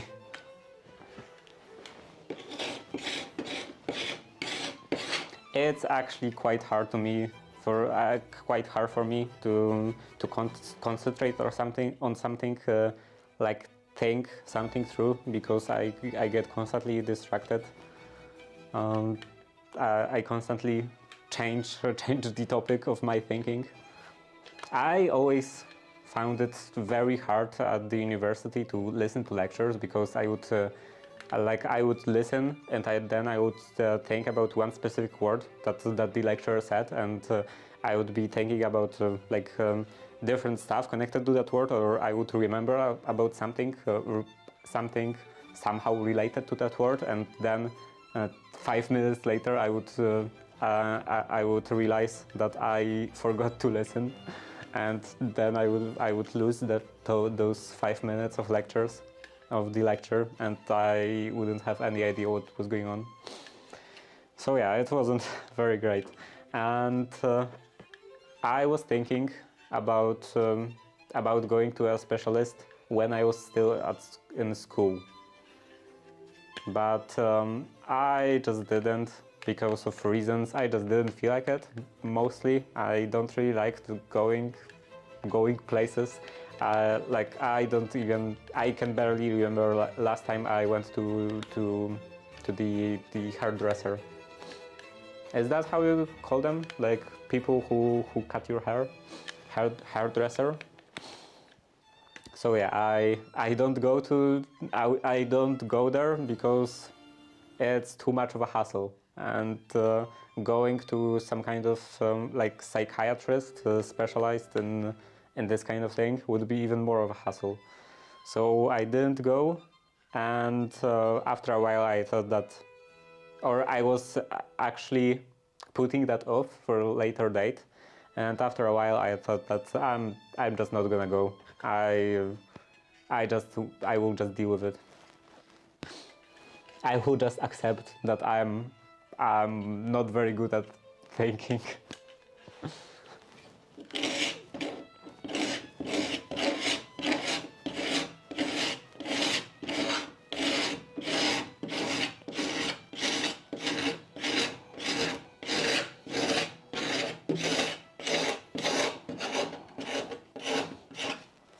Maybe in the future, someday, I will actually go into a bit, go in more into like trying to deal with that myself.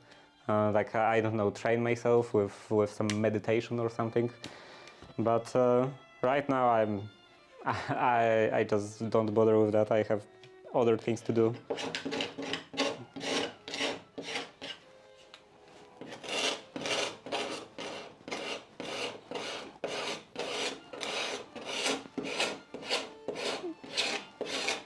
Like some things are difficult, like reading books, for example, because I get constantly distracted while reading books, and then like after half a page, I realized that I was reading, but I forgot to understand what I'm reading. Because I was reading, but I was thinking about something completely different.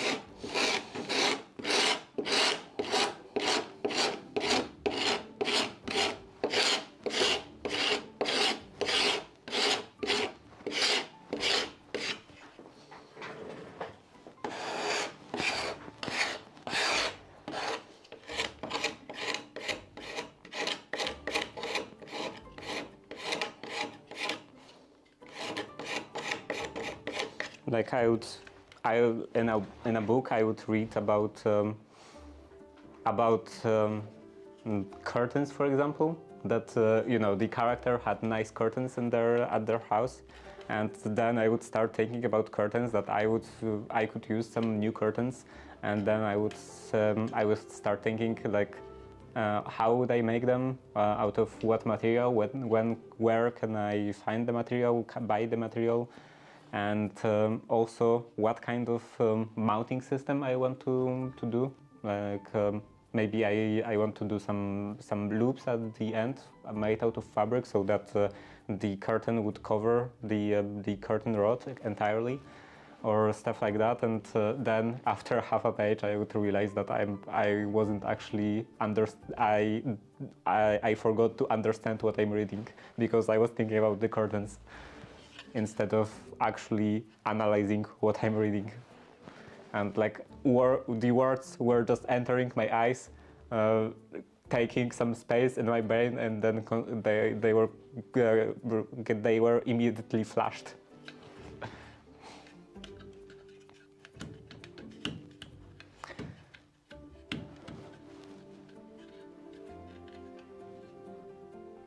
It's super important. I must make a task list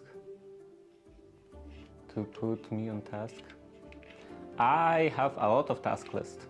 I live my entire life by task list. I even have a task saying me that I should go make a dinner, because otherwise I would forget.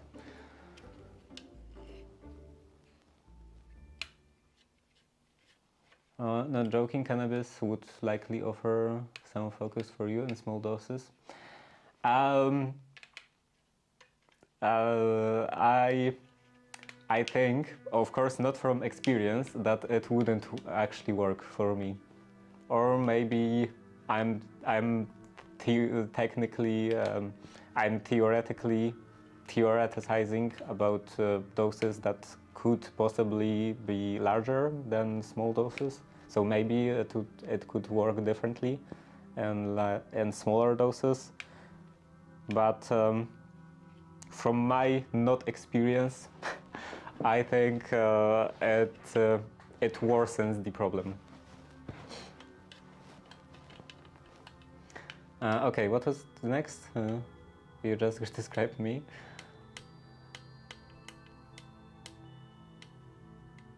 I did it with coffee and took out of it. I don't drink any coffee. Like in my entire life, I probably took a couple of sips of coffee. Not even full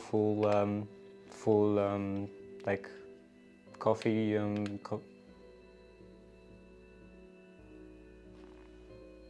I forgot about the word for those tea cup. I forgot the word cup. Not even a full coffee cup of coffee.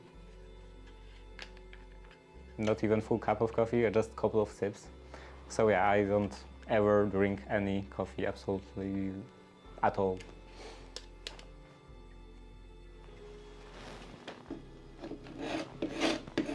I didn't finish reading.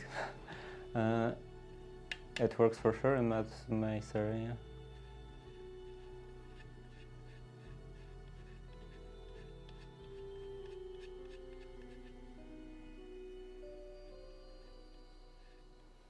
I might say barber, hairdresser is usually, although not always, women's hair.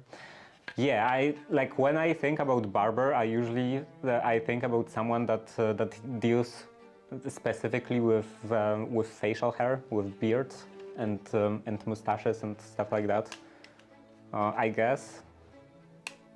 Like maybe it's technically just any hair in general, and also like in here where we have barber shops in Poland, they do also do like upper hair, but like when I think about a barber shop in Poland, I think mostly about beards.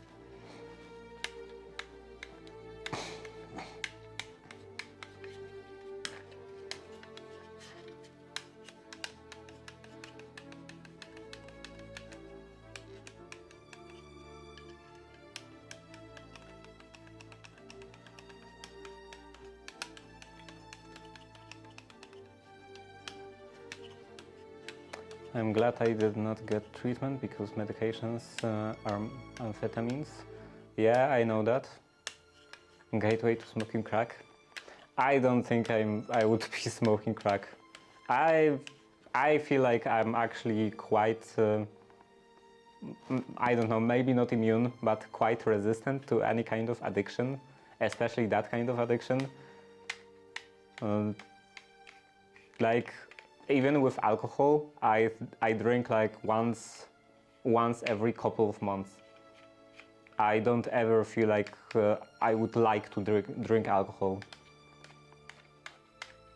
Like when I drink, it's either because someone is giving me some alcohol, or I have a bottle of wine that I already opened because I was using it for cooking, and like I don't want it to go to waste. I want to use it just a little, but I don't think I would ever actually open a bottle of wine or any other kind of alcohol just for the sake of drinking it. I don't really feel that desire. And if with something so troublesome, something involving so much hassle as actual drugs, as actual illegal drugs, there is absolutely no way I would ever do that.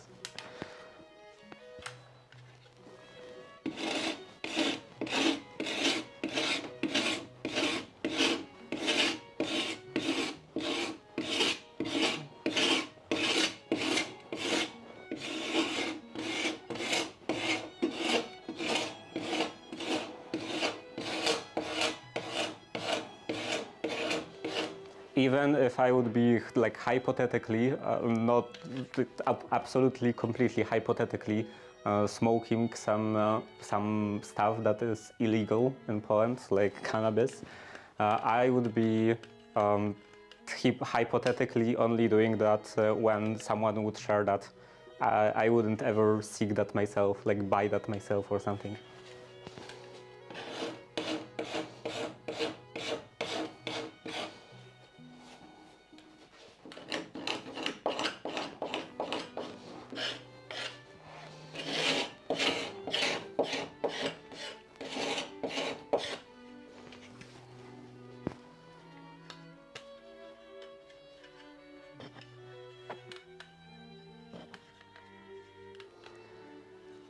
At least when I grew up, hairdresser that care for women do cut men.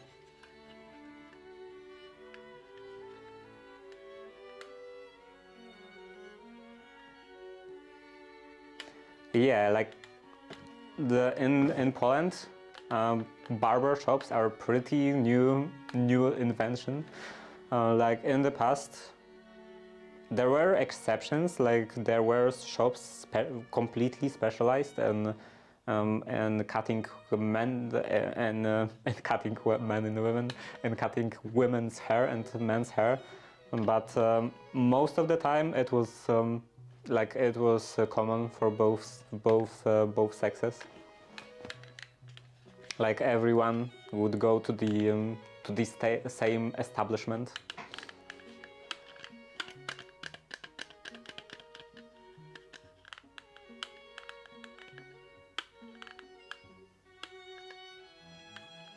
That kind of addiction is not under the control of willpower. This drug rewires your brain.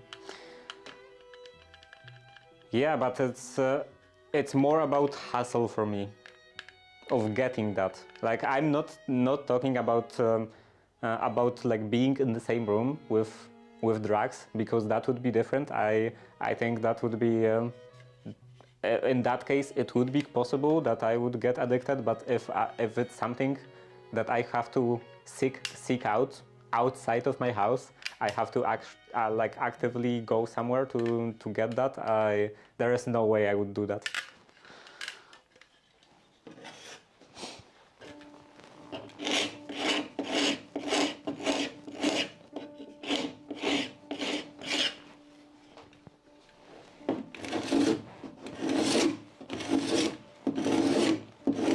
There is no way I would even start doing that.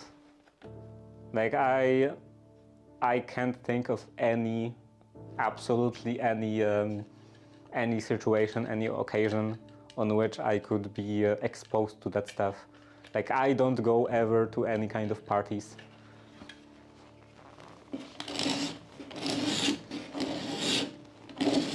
Only place only situation where when I go outside is when I have to do some shopping.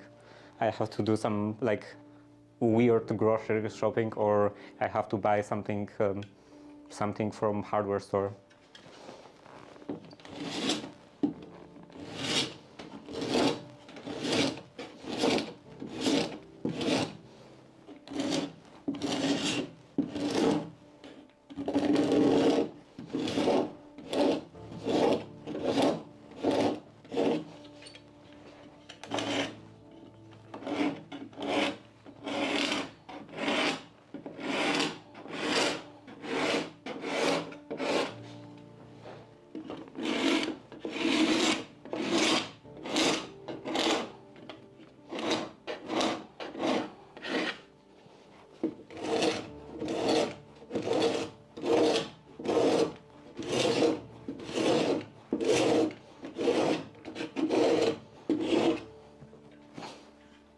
And also, I do take. I was taking over the years quite a few allergy medications that people that people were saying to me that I should be careful because they are addictive, and I would actually have a problem that I would forget to take them. I had to actually set a reminder on my phone because I just wouldn't I wouldn't remember about using those.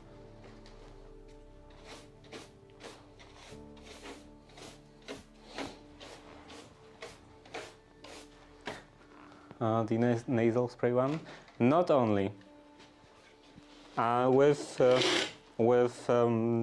with pills. I also had I also had people saying me that I should be careful because they are addictive, and also the medication itself, like the this leaflet of the medication said that it was addictive.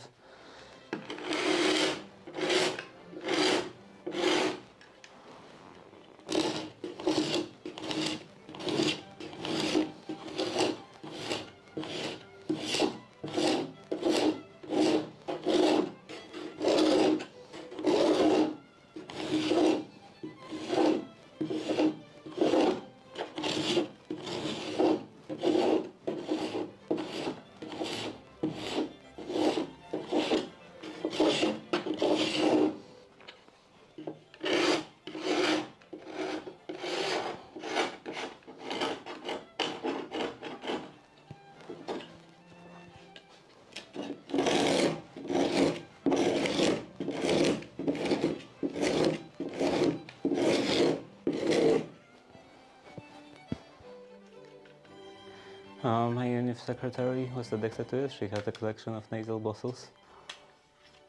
She knew she was addicted to. I think I should sharpen this again.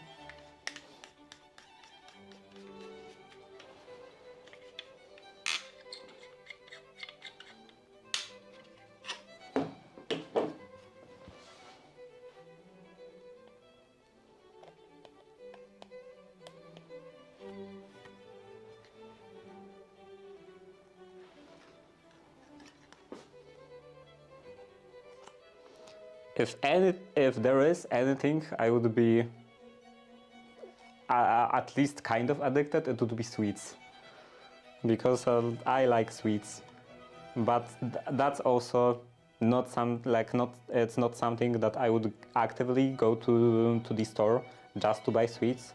It's just that when I'm passing the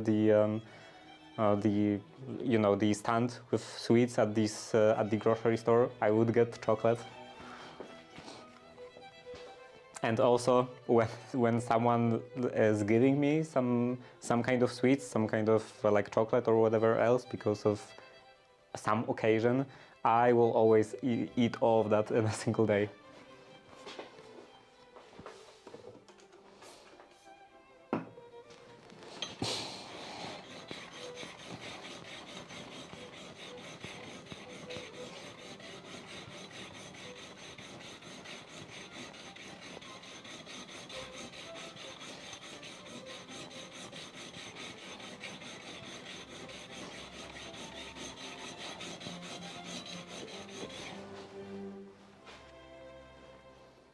But also, as I said, that I wouldn't actively go to the store just to get it. It's also like my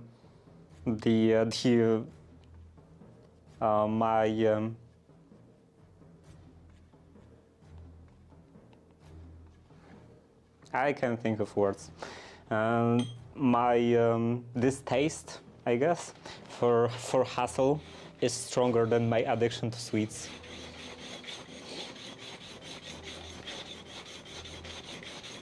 It's as I was saying with the cake recently, that last time my grandma made the cake, I ate all of that, pretty much the entire cake in 1.5 days. And it was just because I was closer to it. I was on the same floor as the cake. Because earlier, when I was on a different floor, going down the stairs to get cake would be too much of a hassle to actually do that. So I would end up eating the cake over a couple of days. But when I would have just like 2 rooms to go through to get the cake, I was doing that multiple times a day.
And then the other side.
Okay, now this is ready, and I can turn the burr.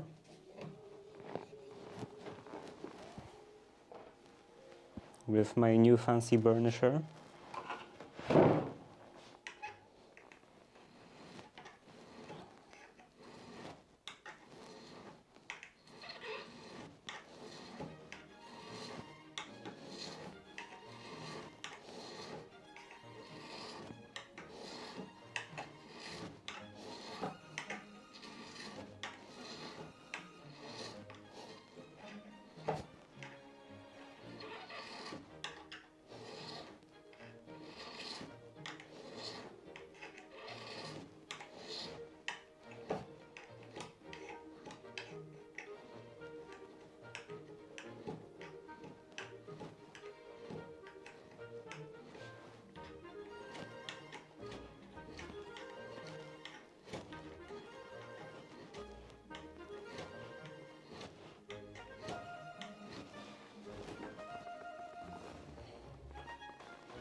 And there is an ad.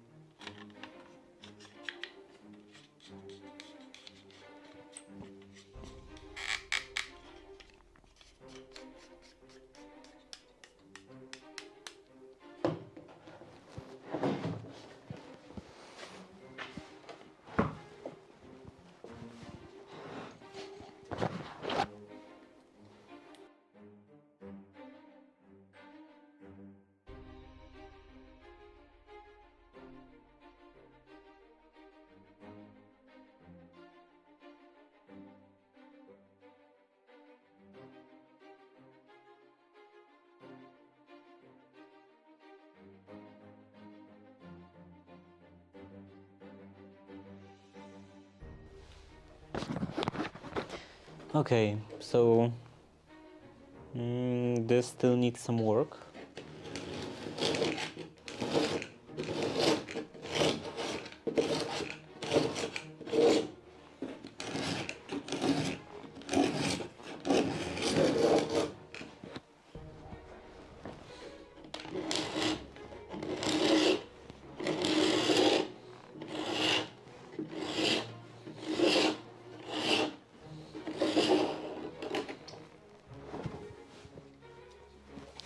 pretty soon, hopefully soon, I would like to do some actual woodworking, not just scraping the existing doors. I would like to do a couple of things from scratch. And for that I need to get some actual wood. And I would like to also get like actual wood, not just make stuff out of trash.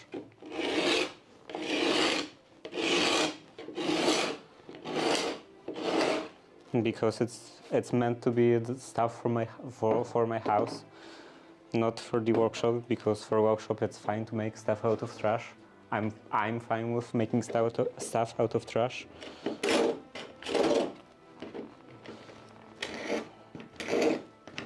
But for my house I have just a bit higher standards.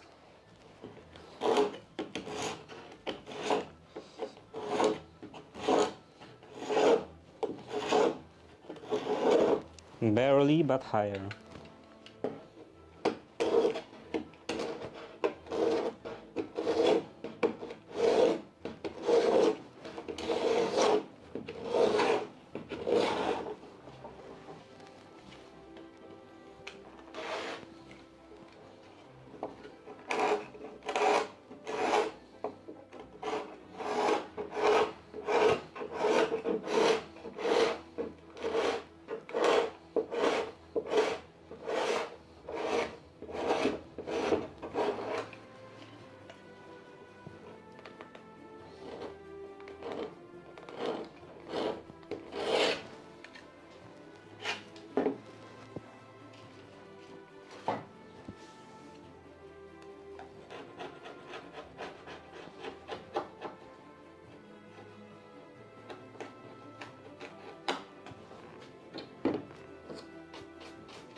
Okay, so this edge is ready, this edge is also ready. Here, maybe just a bit more scraping, and that's fine.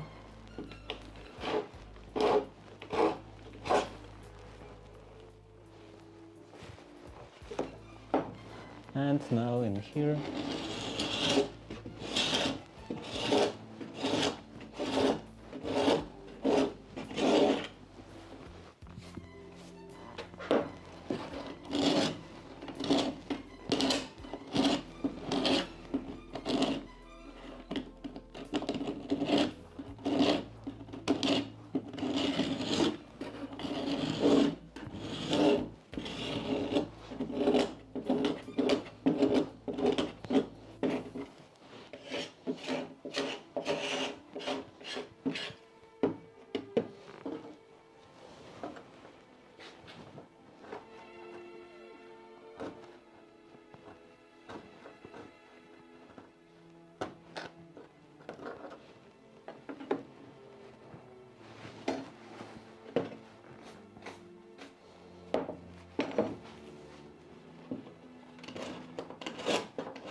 Okay, this is done, this is done. I guess now the other side.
Okay, other side.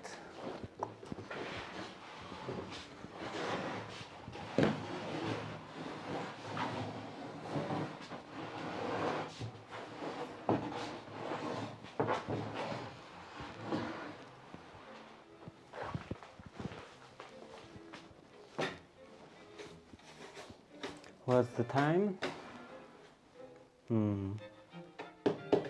Okay, I should be able to finish. This is fine. I should be able to finish this door today. I'm not sure about continuing the previous one.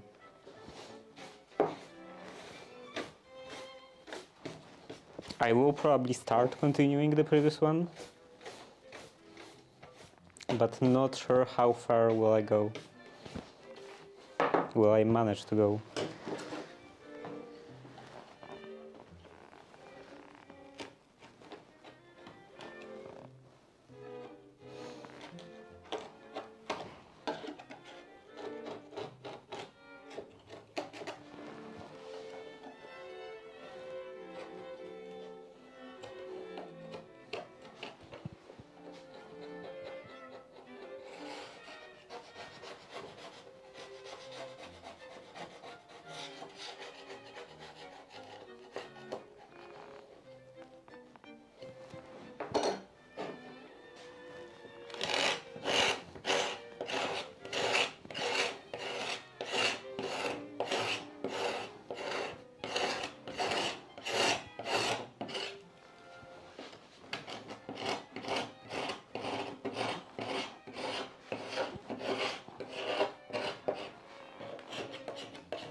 I think that's all of the bevels.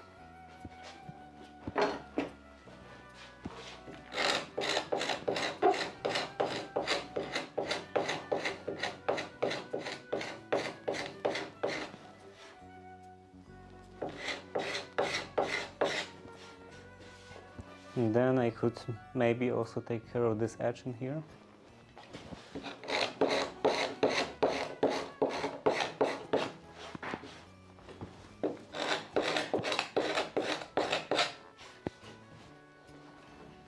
And I'm not sure if I will have to, I will be able to sharpen the plane after that, or maybe I will have to do that before. I'm not sure about its sharpness level right now.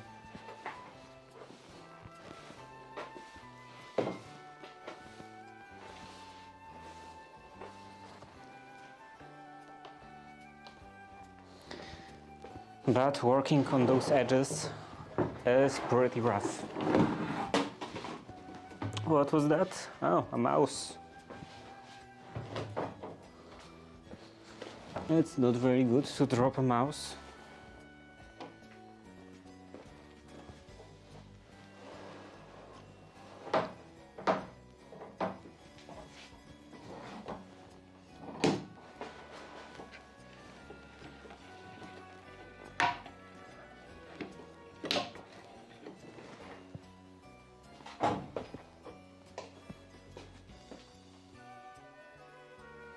Oh, in here.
Okay, this and this.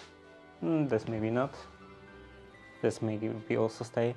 But this I will definitely have to trim with the saw. It's sticking out a bit too much.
This is a rip cut saw, so it's not the most efficient tool for that.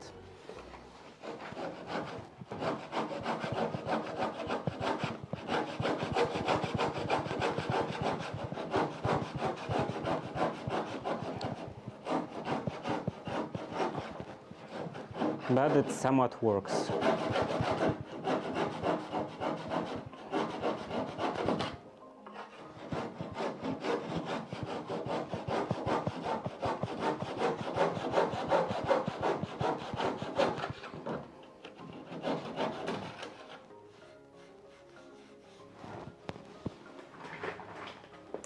And I guess also this one. Maybe this one I can actually do with the plane. Couple aggressive strokes.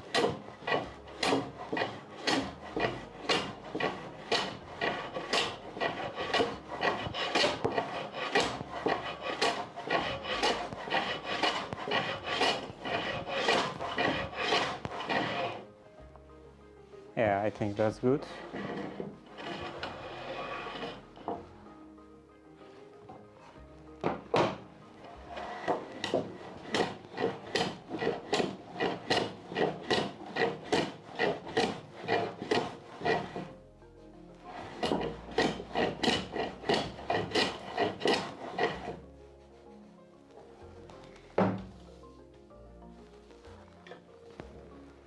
It's not very good for the sole with all of that paint and stuff.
Ad starts in 1 minute.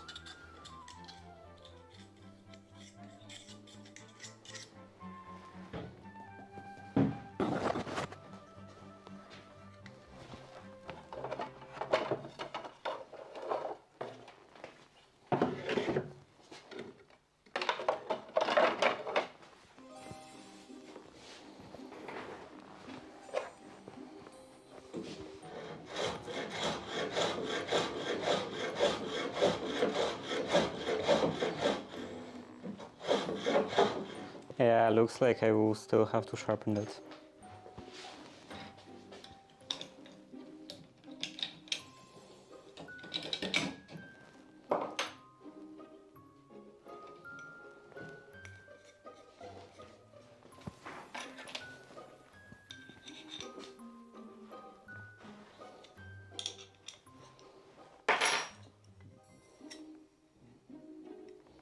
And after doing that edge, I will definitely have to sharpen that again.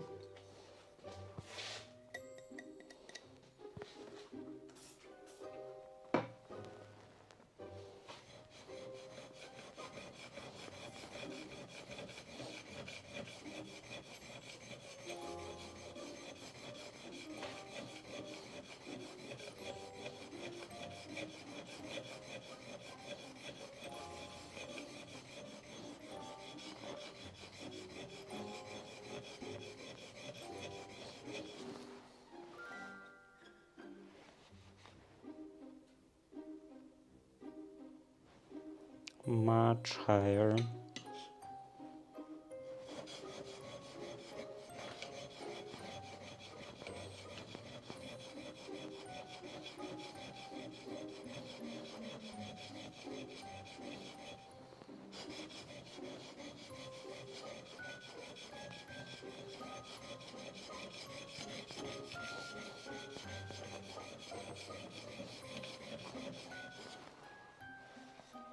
And that's why I need an angle guide. I'm always constantly chasing the correct angle and overshooting it.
and also sounded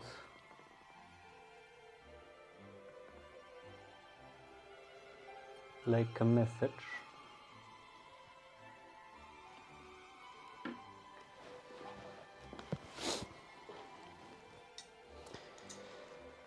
Okay, now this.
That's quite hard to move.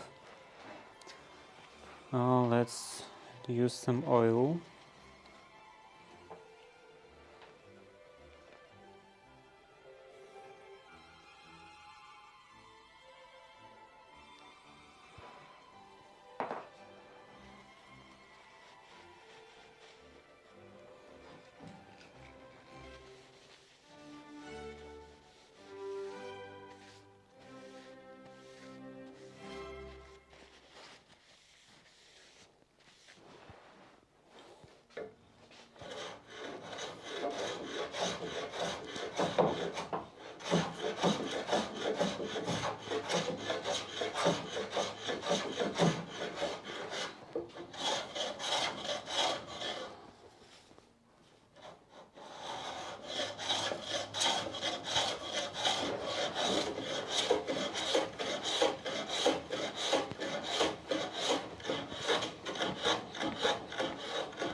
From here.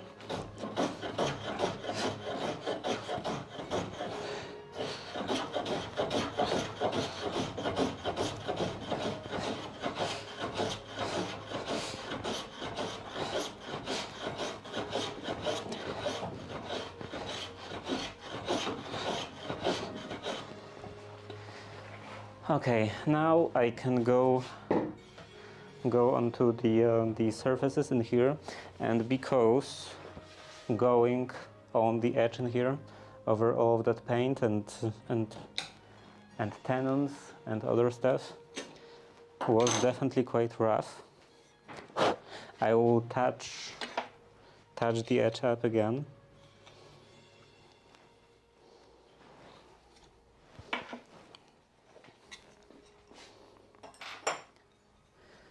This time it shouldn't be super damaged. So only on the extra fine.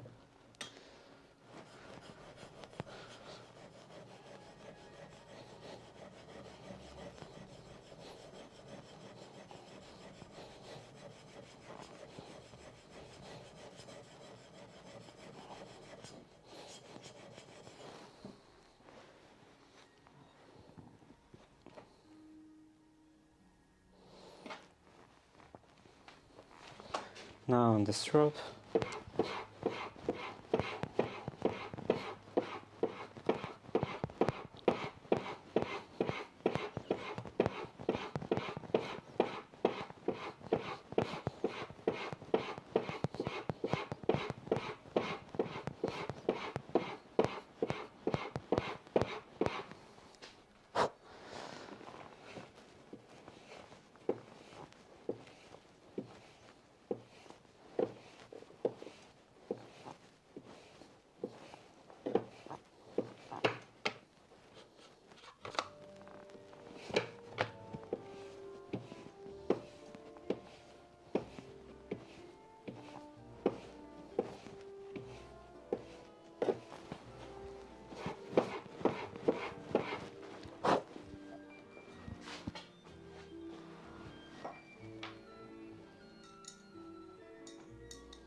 Sipping coffee, watching your labor.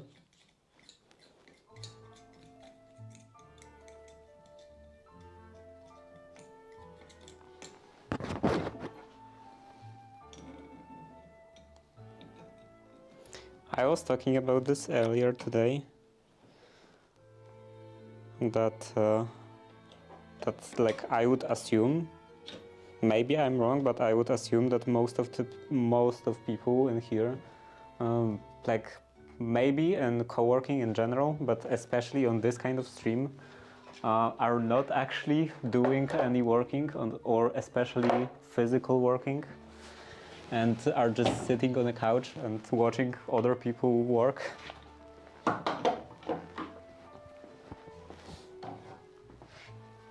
It's definitely what I would do.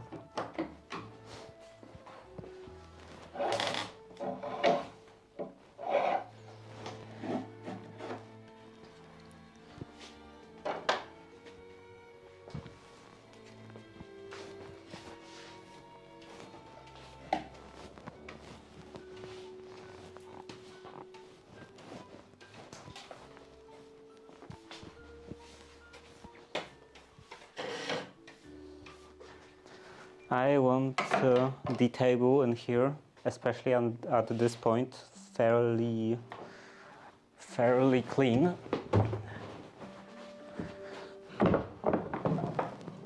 Clean of all the hard debris, because I don't want to create any dents.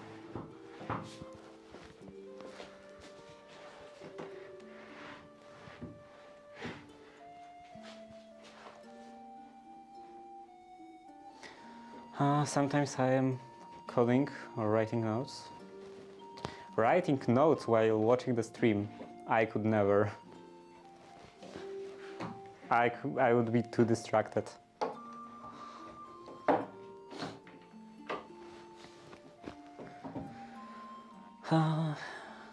Since I woke up feeling badly, I'm taking it slow.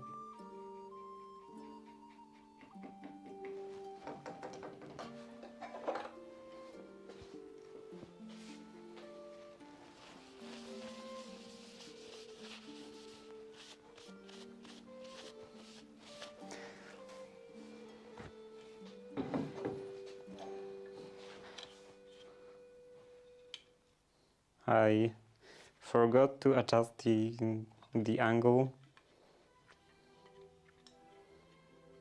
both the angle and how far it is out.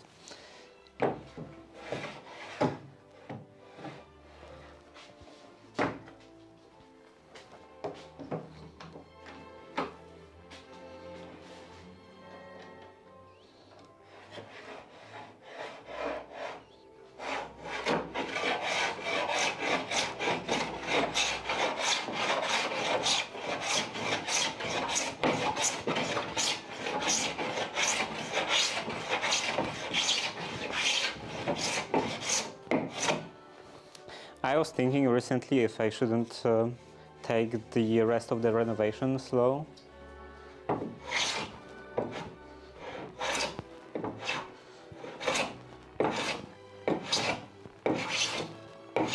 Maybe even take a break, because yeah, the corridors are pretty much finished, but I still have one room to do. And I don't know, maybe I should take a break before that.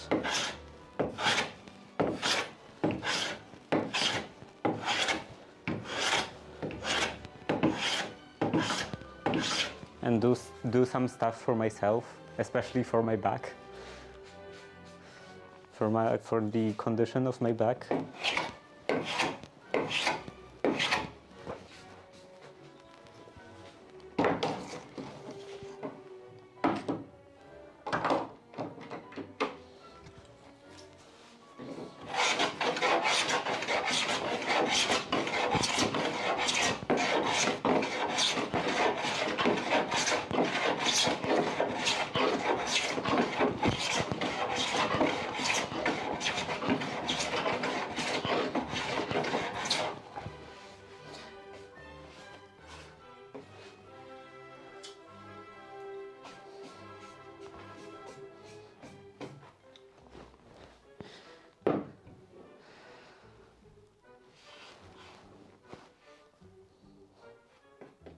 And with this other room, I decided already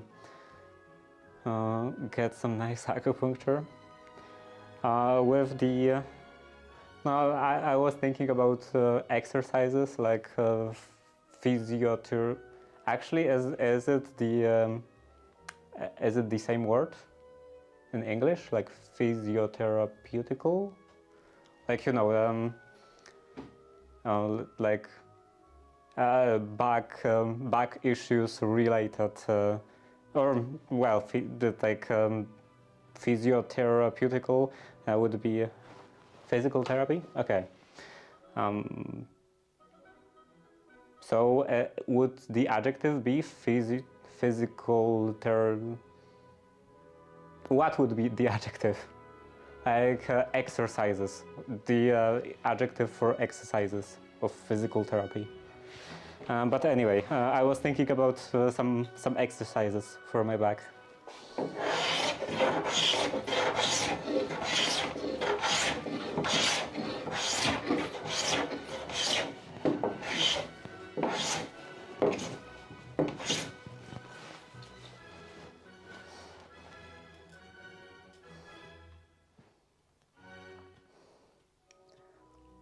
Does PT?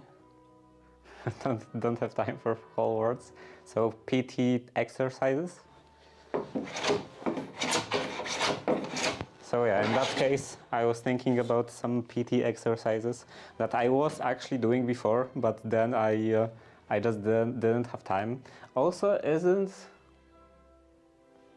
the camera a bit crooked? Like I can't really judge from the door, but I think this line in here is a bit crooked.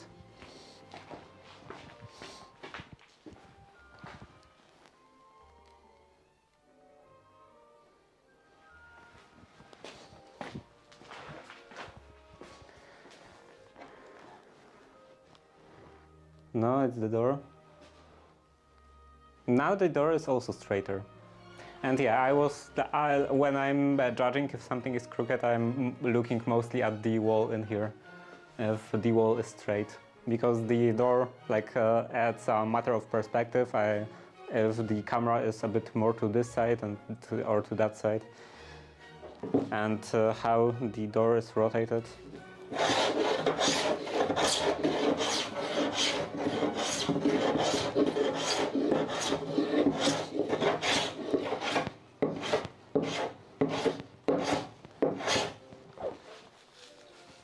And also on my camera, on the screen of my camera, I also have a level. Like on the screen, I have those lines showing me the level. But I'm not always looking at the screen when I'm adjusting the camera, or when I'm mostly rotating the camera.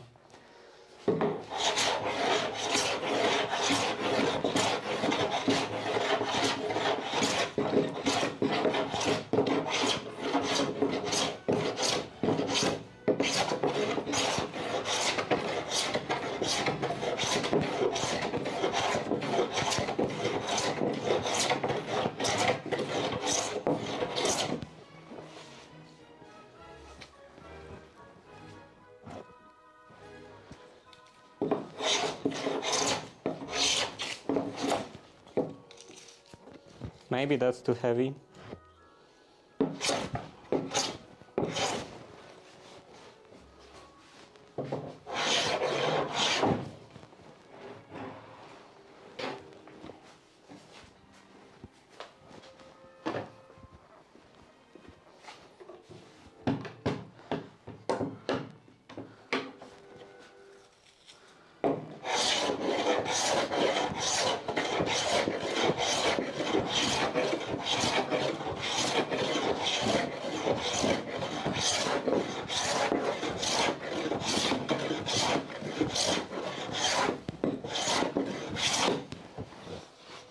Okay, this is fairly flat, also fairly flat, flat, and this identifies as flat. Okay, now I can roam. Okay, maybe this is a bit dangerous for the plane. It could fall off.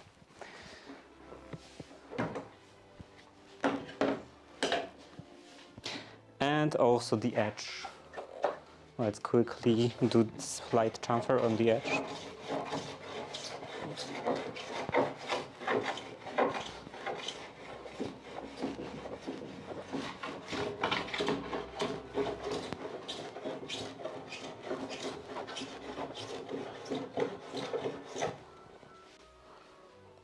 The edges should always have at least a tiny chamfer, because otherwise they are prone to splintering.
I will have so much cleaning with that mouse again.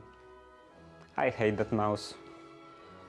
Like, I hate the fact that it's a mouse in general, but I also hate this mouse specifically because of the surface, this rubberized surface that first of all, it already kind of decomposes in specific places, and also it's hard to clean.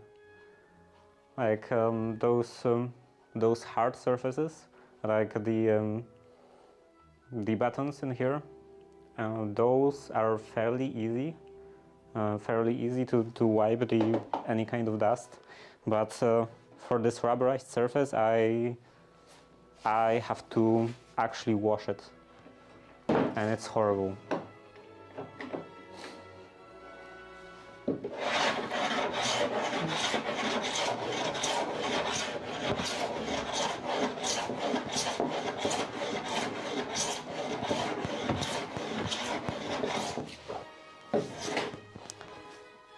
Maybe soon I should finally get a trackball. Not for Christmas, because for Christmas I'm getting myself a mixer, but maybe for my birthday.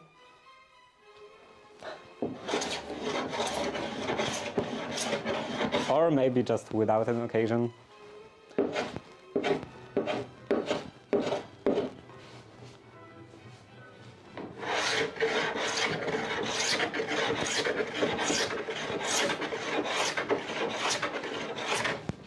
Though with an occasion it kind of feels better as an excuse for spending money.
And now the chamfer.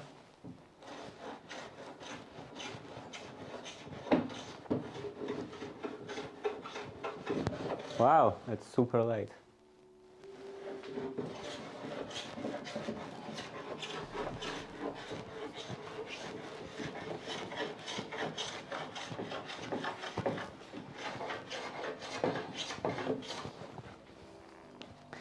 So yeah, this set is, I would consider it done, ready.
The other side has quite a lot of tracks. I guess I will have to do just a lot of sanding.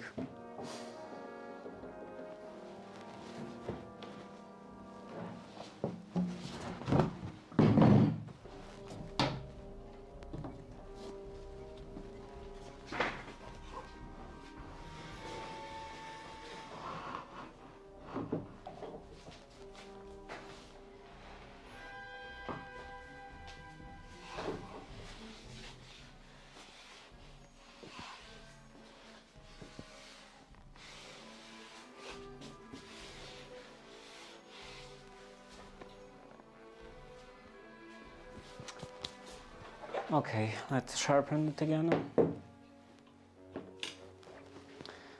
What do you mean by tracks? So, the plane has an iron that has a blade that sticks out, and also ad starts in a couple of seconds. Maybe I will wait for the explanation.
So the edge should be over.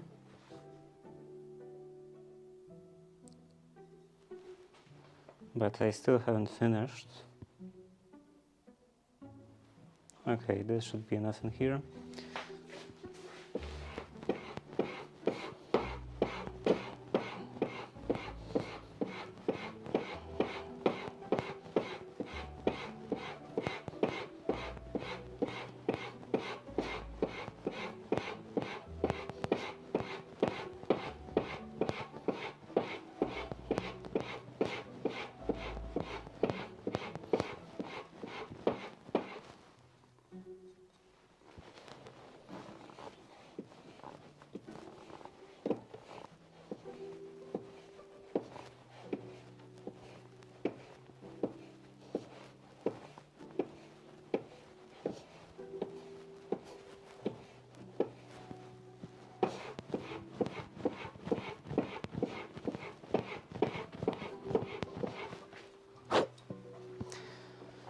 Okay, here, so the tracks.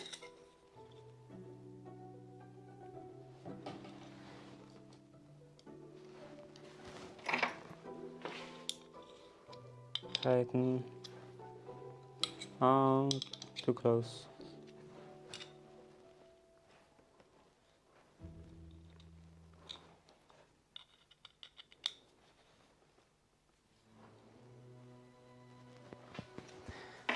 Okay, so plane has a blade that sticks out out of the bottom, and it digs into the wood, and it is straight. So when it shaves off the wood, it has the edges. So the edges are creating a bit of a step, just the width, just the height of the shaving, slight step. So it creates basically just lines on the wooden board, and that's called tracks. The tracks. So the tracks are those lines, those steps at the edges of each stroke. And the solution for that is to put a slight radius into the iron, into the edge. Especially at the corners, to slightly round the corners, and I am trying to do that. I am trying to slightly push one corner more into the stone when I'm sharpening, and then the other corner, but I'm failing at that. I think either I'm completely failing at that, or maybe I'm not doing this enough, hard enough or long enough. So yeah, it's creating tracks, and it should be easier with with a typical honing guide. So stuff that you put your iron into, and it has wheels, and it's keeping the correct angle for you, so you don't have to do that. It's actually impossible to create this sort of arc. There was a name for that, but I forgot the name. It's this kind of arc on the blade has a name. It's called somehow. Anyway. For typical honing guides, it's actually impossible. But I want to make an angle guide that should be completely free, on which it should be completely free to move the iron. So it would be basically just a stick with an angle on top, and I would place the iron on that stick, on that beveled edge, and it would indicate basically an angle. So yeah, on that I think it should be easier, because I could just slightly rotate the iron and then work with that guide on the corners. I hope that it will be easier. So yeah, I have to finally make that kind of guide. And I want to 3D print that, so for that I need to fix my 3D printer.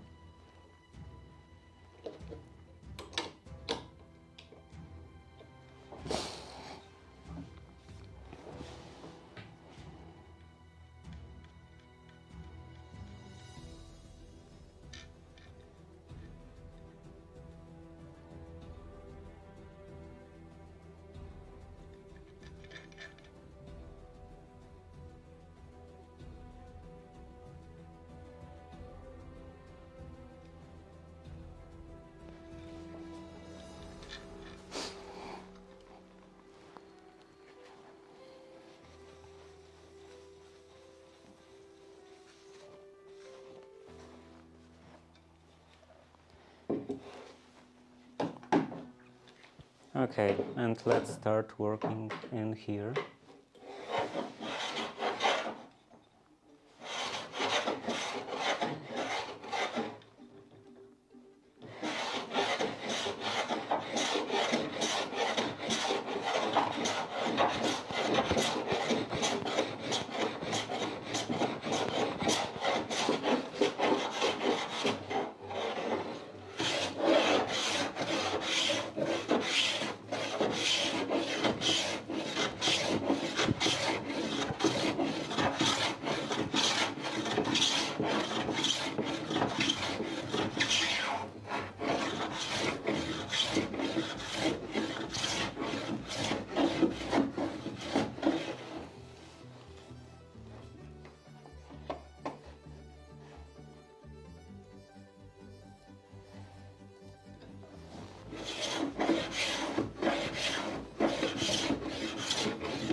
And I was actually thinking what would be faster, like fixing my 3D printer to actually 3D print that angle guide, or maybe trying to make it out of wood.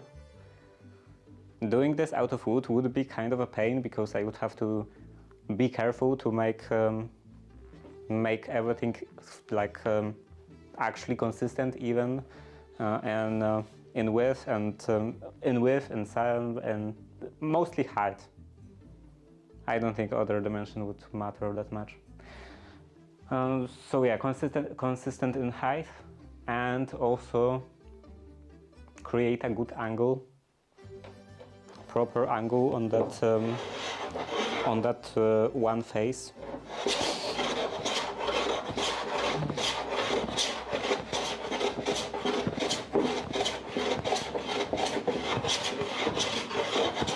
With a 3D printer, it would be just a click of a button. But for that, I need to fix the 3D printer. And I have to fix the 3D printer anyway pretty soon, because I want to 3D print stuff.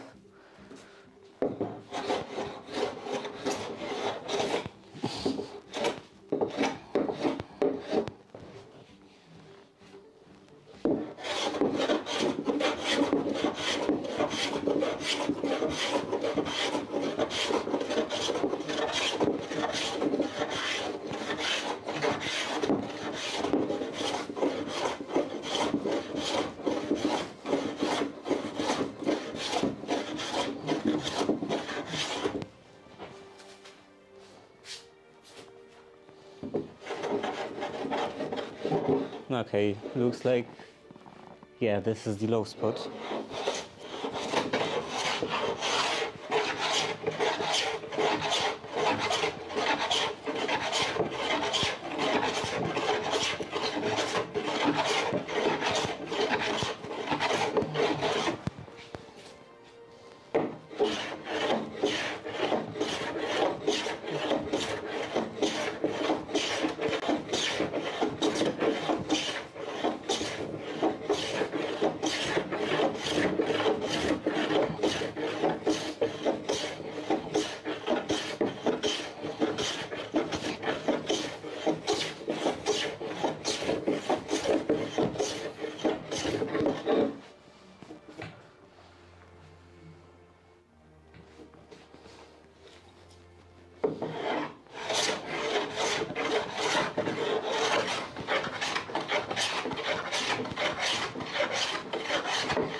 be right back. I'm going to take aspirin for headache. Okay.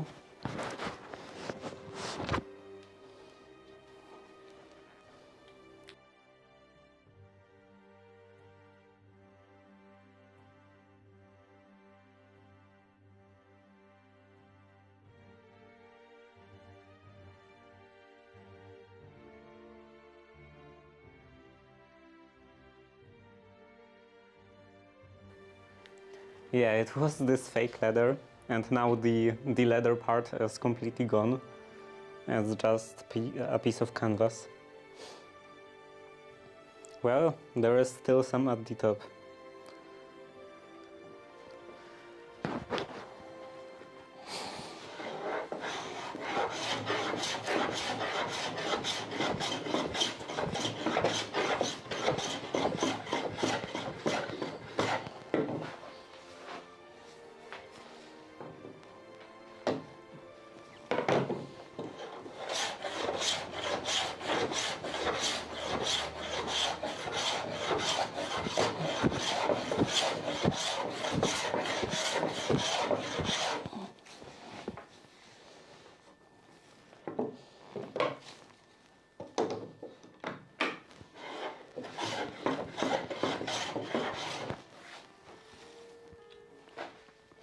Okay, I think that would be everything on this side.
ASMR. Imagine the battery ran out. Yeah, it did run out.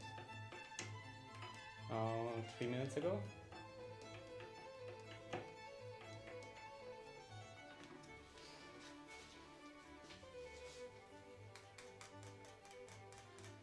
So yeah, I'm definitely coming close to the idea of getting a power bank. Maybe even this week.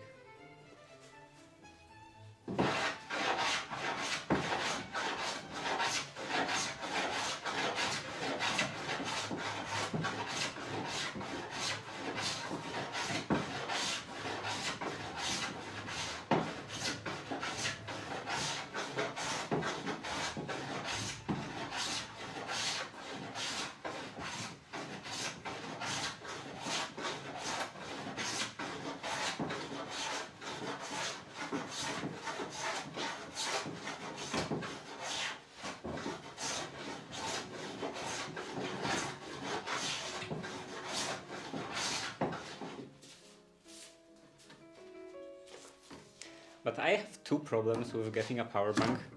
Also, okay, I think it's the volume maybe is good. So I have two problems with getting a power bank. One, like I want a very small power bank. I don't have a very like high requirements for capacity. So I would like something small and not very expensive. Actually, I would like something extremely cheap. But the problem with that is, like, first of all, I would be kind of worried that some super extremely cheap power bank would like explode or something because, you know, batteries and all. And the second issue is that a lot of those very cheap power banks still use micro USB for charging, and I don't want another cable.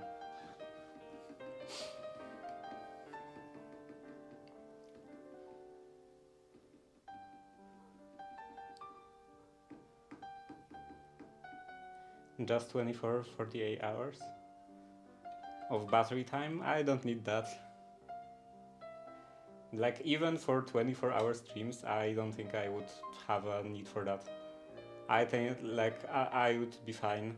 It would be enough to have just the battery life for until the end of the stream. So for like maybe 2 hours above what the microphone itself offers. And the microphone itself, I don't think it has a very big battery. It doesn't say anything about the battery capacity. But yeah, I would assume that in this very tiny package, well, not super tiny, but fairly small package, the battery is not super big.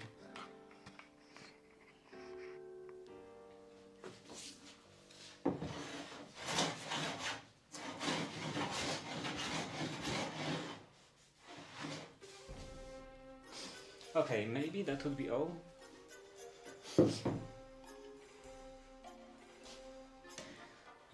You can desolder the battery out of the microphone and make Frankenstein mic. Yeah, that... I would still need a battery. Okay, I think battery should be maybe more available than a power bank actually. But anyway, I would have to open it up.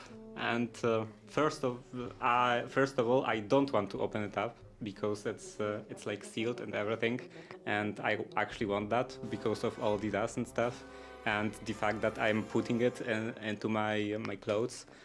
And second, okay, I don't think there is a second point. There is only one point. But there is only this one concern, that I don't want to open it up.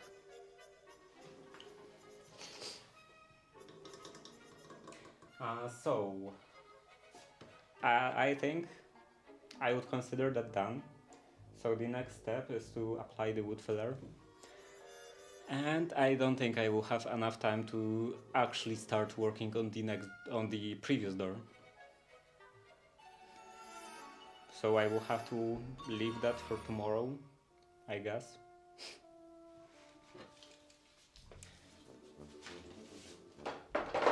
Let's see, does the switch work? It doesn't work. I have to, of course, go and turn it on manually. So, be right back.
I'm back, and I hate that.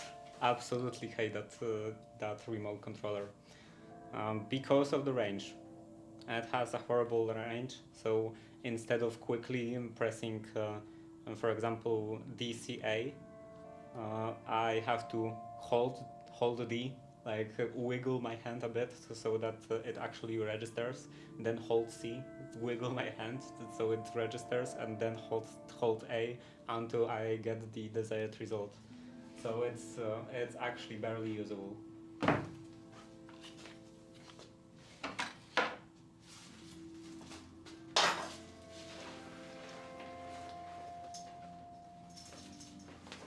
I definitely have to redo it myself.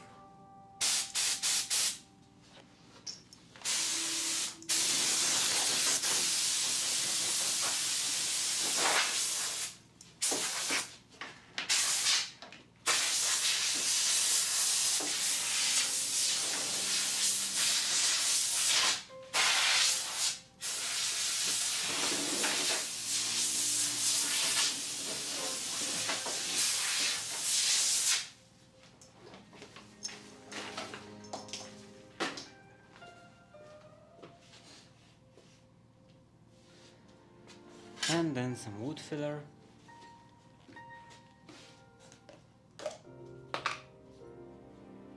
I don't have a lot of wood filler left.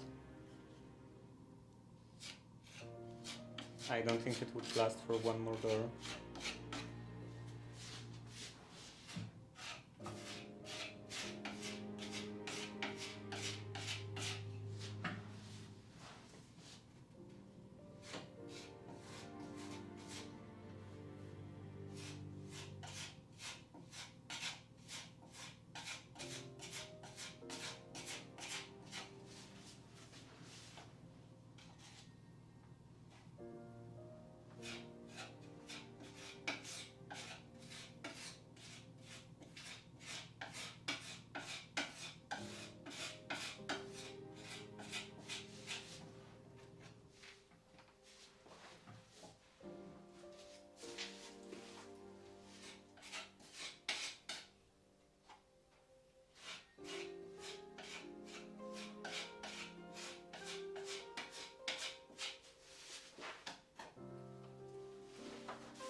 Actually, I was on the completely opposite end of the microphone, or of the table toward the microphone. In regards to microphone. Okay, now I can put it upright.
Okay, I think that will be fine.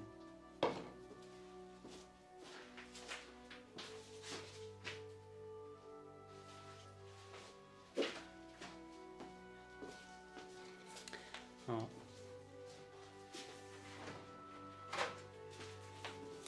So that will be everything, and yeah, it definitely wouldn't last for another door because it barely lasted for this one.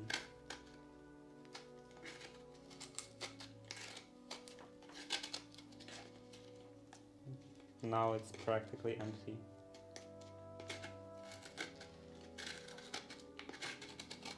So now I'm scraping off the dried wood filler from the walls. And maybe I will reuse this container for something.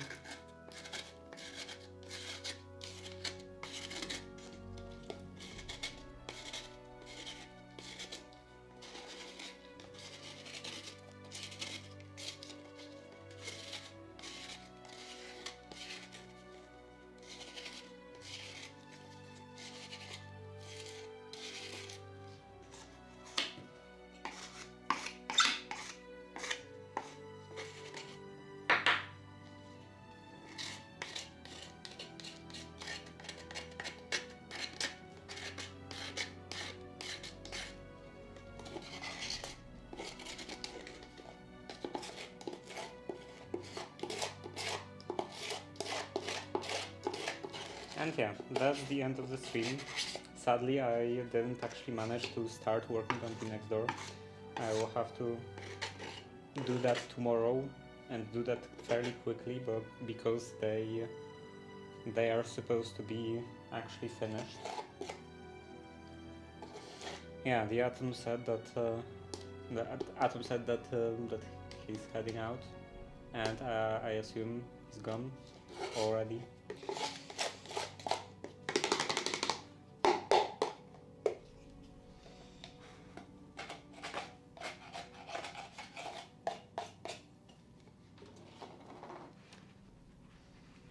That's the end, and I hope I will actually manage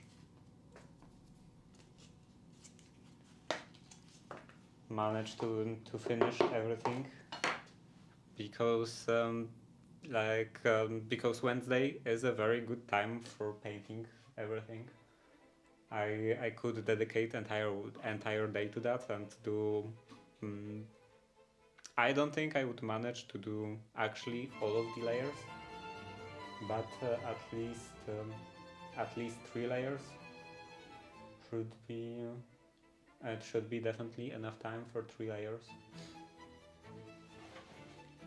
And yeah. So here. So yeah, that's it for today, and see you tomorrow for some more doll restoration. And after that, maybe finally I will do something else. Hopefully, I will on Thursday. How I will hopefully start knitting my new socks, and we'll see how it goes. Bye.